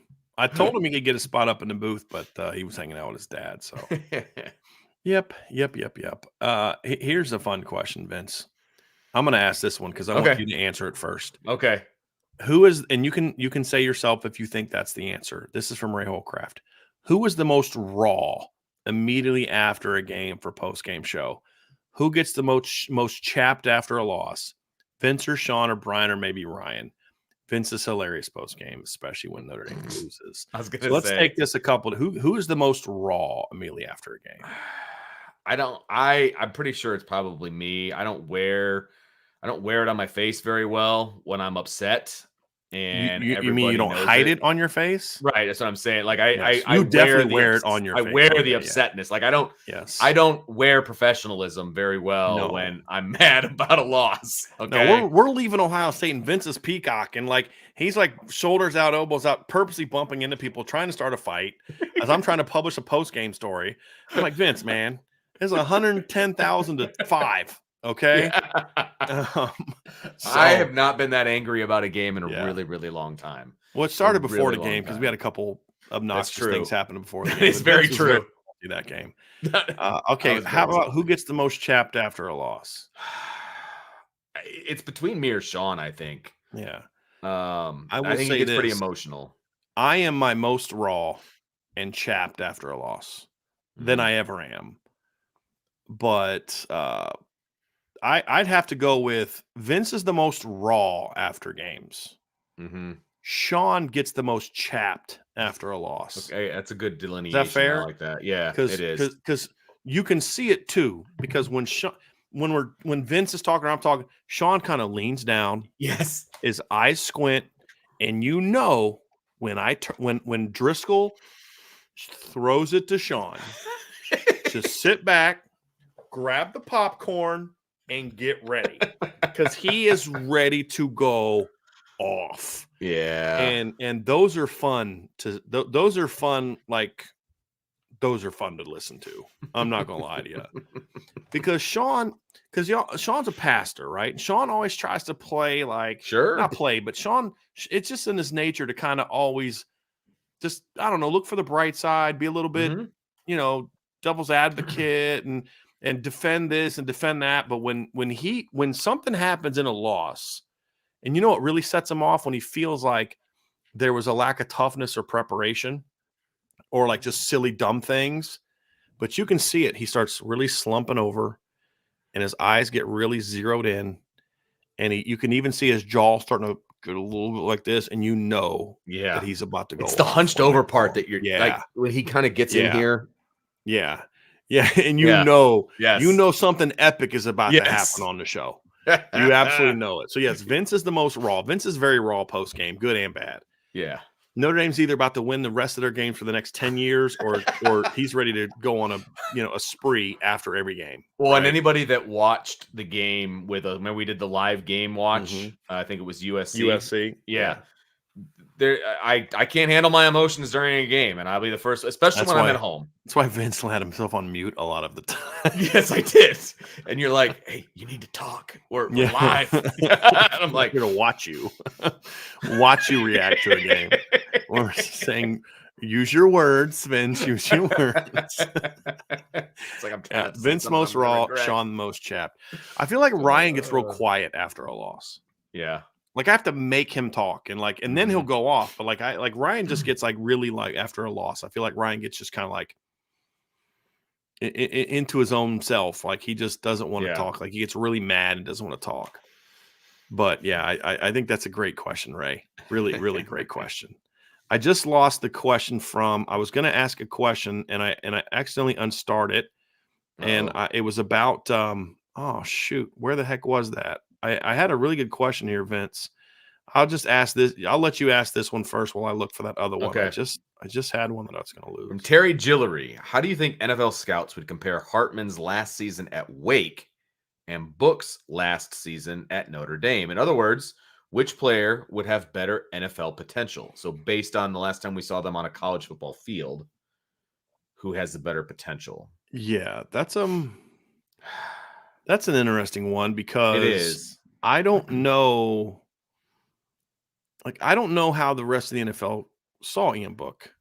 I know what Sean Payton saw in Ian Book. I never understood it, but but he did. I don't know where Ian Book goes after that. I think a couple things that they would see is what a lot of people I think don't necessarily get about Ian Book is Ian Book's arm is a lot better than I think a lot of people think it is. I think it's a lot better and I think that helps him. He's actually got a pretty strong, Vince, you and I have talked about this. He's got a pretty strong arm. When he wants to use it. His problem is that right there. Yeah. And I just don't think he had the the mentality to be able to read and have the guts to kind of make those throws, unless it was like 2 minutes left in the game and he had no choice. And then Ian would like throw some dimes. You almost kind of felt like, imagine how good Ian Book would have been if Notre Dame would have like spotted the other team 14 every week. Right. You know, it's like, hey man, we're down 14. Or if every game started with 2 minutes left and you're down 6. Yeah. You know, because he's a gamer. I mean, I will give him credit. Now, in I still feel really pissed about the Georgia game at the end in 2019. But I'm still really pissed about the entire Clemson game, the postseason game. Yeah, right. If you're a gamer, like that's the time to shine. College football playoff. Like, you see, I don't really think he was a gamer. I feel like I guess that's kind of where I would somewhat disagree with the events. I didn't really think he was a gamer. I thought it was more of a when there was not enough time to think and he just had to go play. Sure. Yeah. So like 2 minutes left, like Virginia Tech. You didn't have time to think in that game. There's like a minute left, and you've got to get the ball down the field. When the he was Clemson game, the Virginia Tech game, it didn't go well. It was terrible. It was one of the worst 3.5 quarters I've seen from starting quarterback in Notre Dame. Awful. I mean, he was the reason that they were down primarily. I mean, the fumble by Jafar. No, they should have been up 4 touchdowns when Jafar fumbled that football. Yeah. And Ian was terrible that game. But in the last couple minutes, when they needed him to go down and make plays, he didn't have time to think, and he was pretty good. He's pretty good. Last drive against Clemson in 2020 in the regular season, there wasn't time for him to think. He just had to go play. And that's a good point. Yeah. You know, it was more that. That's kind of where it came from. And I think that was sort of the I also feel like and I don't want to go down this road much further than I'm going down it right now. I also feel like it was pounded into his head about turnovers and not turning the ball over and protecting the football and you know what I mean? Like just like to a fault. Of course you don't want to turn the ball over, but like to a fault. So he never took any chances until, like you said, didn't have a choice. Like that's kind of how I felt about his whole career. Yeah. And that was super frustrating. And so I blame the coaching aspect for that. I can't get mad at the kid for that. You play how you're coached, like, but I just feel like that just got beat into him over and over again, and that was the result. And it was still the case when he had his one NFL. Now you can't his whole NFL career like one start, right? But like Sean Payton's a really good quarterbacks coach, and he couldn't get that out of him. You know what I mean? Because it was just so deeply embedded into who he was as a quarterback. Yeah. Lux ND says Vince looks like he wants to fight someone after post-game shows. That's because he does. I saw this firsthand. I'm telling you, I saw this firsthand Ohio State. I was like, wow, this is like I've never seen this side of Vince. Like I know he gets fired up, but like Vince is literally walking through the parking lot trying to pick fights. I really like, and you didn't give me a chance to call my boys. Like I had some boys I could have called, and we could have been all right. But you're just like, you gotta give me a heads up that you're about to do this, man. I gotta brace myself. I gotta put my glasses away.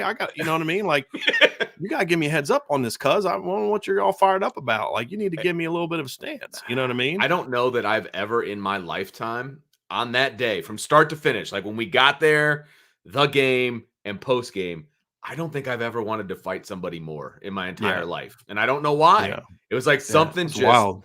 Tripped in me. I'm like trying to calm him down. I'm like, bro, you need to chill out. Like, I think it was the lady. It was the lady at that.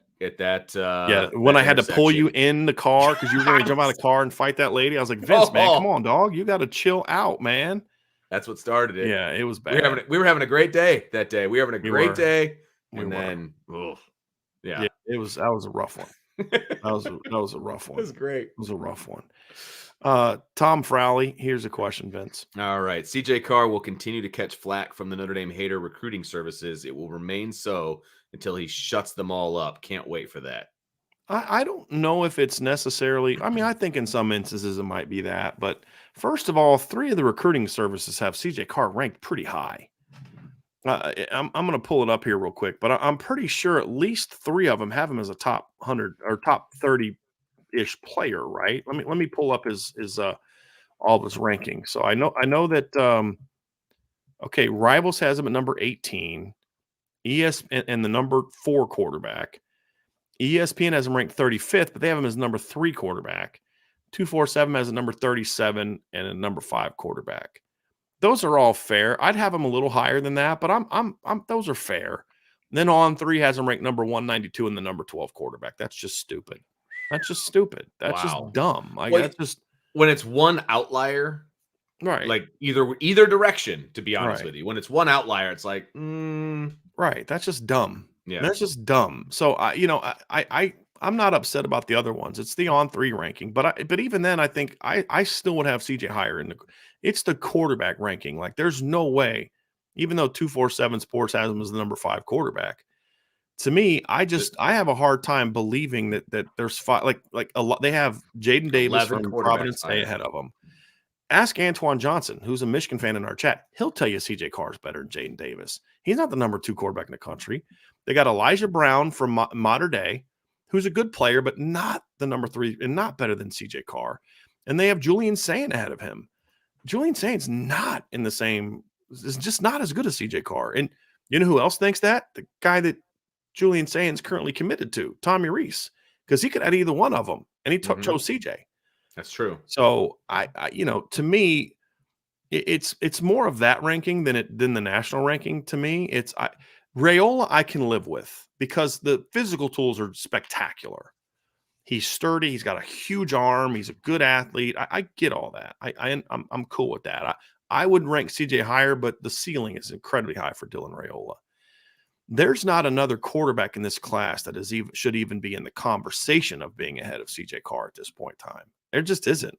And yeah, so that's more the issue for me. But it's the on 3 ranking that's just the absurd one. I mean, like Rivals has CJ 18th. I'm fine with that. Right. Overall. Now again, I would rank. The only thing I would quibble with Rivals isn't him being ranked 18th. It would be more of the fact that you have Julian Sayin and Jaden Davis ranked ahead of him, even higher than that. You have Julian Sayin and Jaden Davis as 5-star quarterbacks. That's just Vince. When we're done, I want you to watch Jaden Davis, Jadyn Davis. Okay. And watch his film and call me and watch Julian Sayin, Sayin, and then call me afterwards because I want to hear your opinion. Make sure I'm not crazy on this. But you might have to text me those to remind me. Yeah, I'll do that me right now. Yeah, you know me.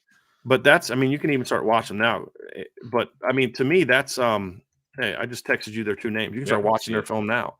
That's the one for me that just I don't quite get, is that right there. So I don't know if it's necessarily recruiting Notre Dame haters as much as I think it's what I explained earlier. I think there's a lot of convincing yourself that CJ's only good because of this, when in reality you're selling short his physical tools. That's the biggest thing. I think people are selling short CJ's physical tools, his athleticism, his arm strength, his arm talent. And I think they just think he's a really smart kid that's limited physically, and that's just not what I see on film. Yeah. That's not at all what I see on film. So, yeah, we'll see. But we got a super chat down here from Steve Rolfe. Hey, Steve, thank you for the super chat. As a former lineman, I felt playing the right side was easier than the left side. That being said, how close are Baker and Wagner on the OT depth chart, OT offensive tackle depth chart?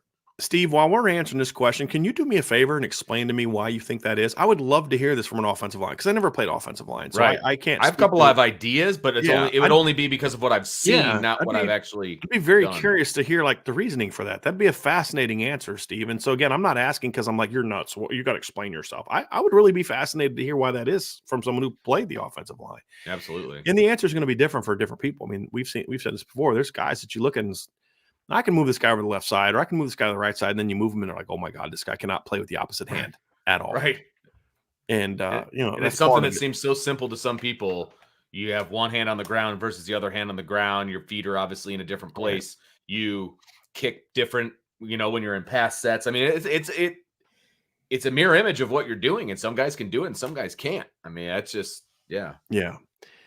As far as how close are Baker and Wagner on the OT depth chart, right now Tosh is ahead of them because of the experience aspect of it. And I still think there are concerns for me about Tosh's size right now. And can he hold up over the course of an entire season? Like, he did really well today. But can he do this every Saturday for 12 weeks? That's a legitimate question. But to me, that's all that's missing for Emil right now. He's strong. He's strong for his age and his size, man. He's a strong kid. He's got really heavy hands. He's athletic. He looked comfortable today, Vince. Didn't he? Yeah. Didn't he just look like, what I mean is like comfortable his own skin as an offensive lineman, meaning just like, hey, I know what I'm doing here. I got this. Yeah. I can handle this. And that's what you look for, man. You want to see that. Now it's just, okay, can you get another 12 pounds on him and let him keep his athletic talent? That would be the question mark.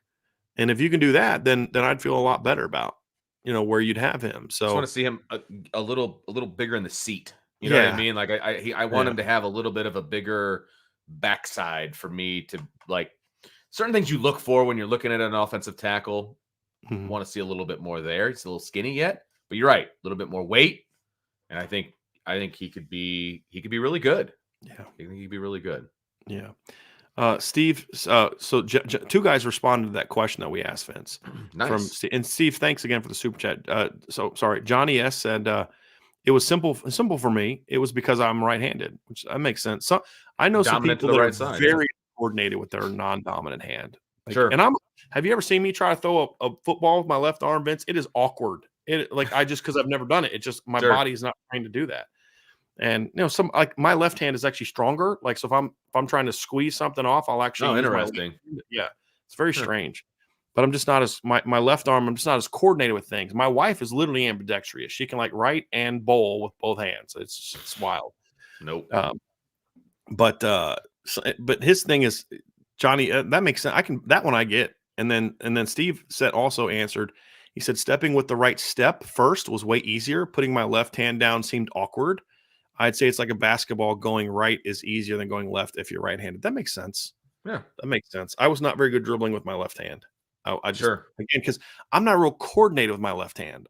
It's weird, Vince. I'm not really Oh, coordinated. I'm not. I mean, it's funny because I feel very uncoordinated with my left hand, but I was a catcher, so like this is where my glove hand is. So I was all over the place with my Right, left. Like I felt really good doing that, but like if I have to throw something, like I look right, special if I'm trying to throw with my left. yeah, Like it is ugly, yeah. but different. I don't know. I would probably have issues being on one side of the line over the other. I just don't know what it would be. Steve So followed up too. He said, "Vince, play action pass pro. When I had to step left, seemed like I stepped too broadly, and guys could throw me easier. I couldn't okay, recover. If that makes couldn't sense, keep yeah, his that pace. makes Yeah. sense. Okay. That's interesting. It's very Yeah. interesting because we've said this on the show before, Steve. That not everybody can just flip sides Sure. like that. Not everybody can go from right to left. And we've seen this with the receivers in air raid offenses, Vince, where they'll play in like they only play on like the right side, and they line up with the same footwork every time, and then you got to turn them to the left, and they got to flip their feet, and they cannot run it. They cannot cut on a post route in. Sure. You're like, dude, it's the same thing as a corner route. The other, but in their head, they just it's funky because they. So it's Well, interesting. it's also like you can't just make anybody a center. Some guys just Right. cannot handle snapping and stepping. Yeah. Some And I guys feel like are really good I at feel it. like that I could handle because again, my left arm is actually stronger. I'm actually Yeah, strong with my left arm, and because I was a baseball player, I can catch things with my left hand. sure, I can't exactly. throw things. I can't write. I can't. I'm just not coordinated like that. But I was a shortstop in baseball, so that's a good point. I never even thought about that, Vince. Like I could catch things like that, but I can't Yeah, write. I can't throw. Yeah, it's weird. It's weird. Steve Steve has also another. said, Yeah, go ahead, Vince. I was Follow. just gonna say he had another comment to make. He says when I was on the left side and had to drive a guy to the left sideline, I felt like I lurched and reached too much and tended to hold with the outside left hand. He's Yeah, breaking it down. I love this. yeah. We could I have a good really ball enjoy talk that. with Steve. I I really think. enjoy that. Yeah, yeah. Yeah, it's funny how some people just are at their right or left hand. Like Angela can shoot with either hand. When we go to the range, she can shoot with either hand. Now Not me. I don't think I she could. she's more comfortable with the right, but for me, but that's something that I got to work on because like let's say you're actually in a fight and your right hand gets shot or broken or something like that, you got to be able to stay in the fight with your left hand. So it's True. something I'm going to work on this summer. It's one of my things that I have on my things to work on at the range. But yeah, like right now I could shoot it, but I wouldn't hit anything. At least not anything I'm trying to hit. It scares some You know what I people. mean? So, yeah, that's the wild stuff. So, Vince, I think that's going to do it. I couldn't find Okay. that question. There was another Do you question in remember there. approximately what it was about? No, and it was a Okay, really I good was question curious. too, man. Like I remember being excited to answer it, and I went to click on it, and I hit the The star, which star, undoes yeah, it instead of bringing it up. So that was on me, yeah. and so I just completely missed it. But yeah, it was a really good it was a really good question too. I was looking forward to answering it. But anyway, so Vince, why don't you go ahead and take us out of here, man? Man, so that was our last post game show until we get For to a while, August. yeah. But stay locked into Irish Breakdown because we are going to be bringing the heat. You know what we should do, Vince? We should do like one of those. Remember the game watches we did during COVID? Oh, You that know was what we fun. should do Yeah. during the summer a couple times is we should do like a game watch where at 7:00, I'll put the link into the like on the message board or something. And at 7:00, everybody click on this version of the YouTube link and we'll watch the Miami Notre Dame game from 88. There you Miami go. Florida State or Notre Dame Florida State game from 93. And then we'll do a post-game show afterwards. That'd be fun. I don't know if we'll ever do Ooh. that, but that'd be fun. Okay. I can Yeah. get on board with That'd that. be I think that'd that be would be really fun. fun. I think Yeah. that would be fun. Yeah. That'd Wow, be somebody's bringing the interesting. heat. Do you see this? Is Vince getting fired? Ouch. Why? Man. Why? Harsh. Why would you bring up anybody with Brandon Gorder in their name onto the show? Come Well, on, fair man. enough. Yeah, that lose a lot of credibility and that. Yeah. Oh boy. Mace AK. We haven't seen him in a while. I got it. We're both straight at the same time. But yeah, we haven't seen Mace in a while. So I was glad to see him on an easy show. But yeah, he can get us out of here with that, Vince. But yeah, appreciate you taking us out of here. All right, so everybody make sure you join the message board, hit that like button. We've had a lot of good people in here. Hit that like button on your way out. Subscribe, hit the notification bell so you know when we're going to come back, because guess what? The over-under is 2.5 on commitments. So just saying, there's a possibility, right? There's a possibility. Yeah. Share this podcast, leave a 5-star review. Visit the IB store for the best merch. And as always, go Irish.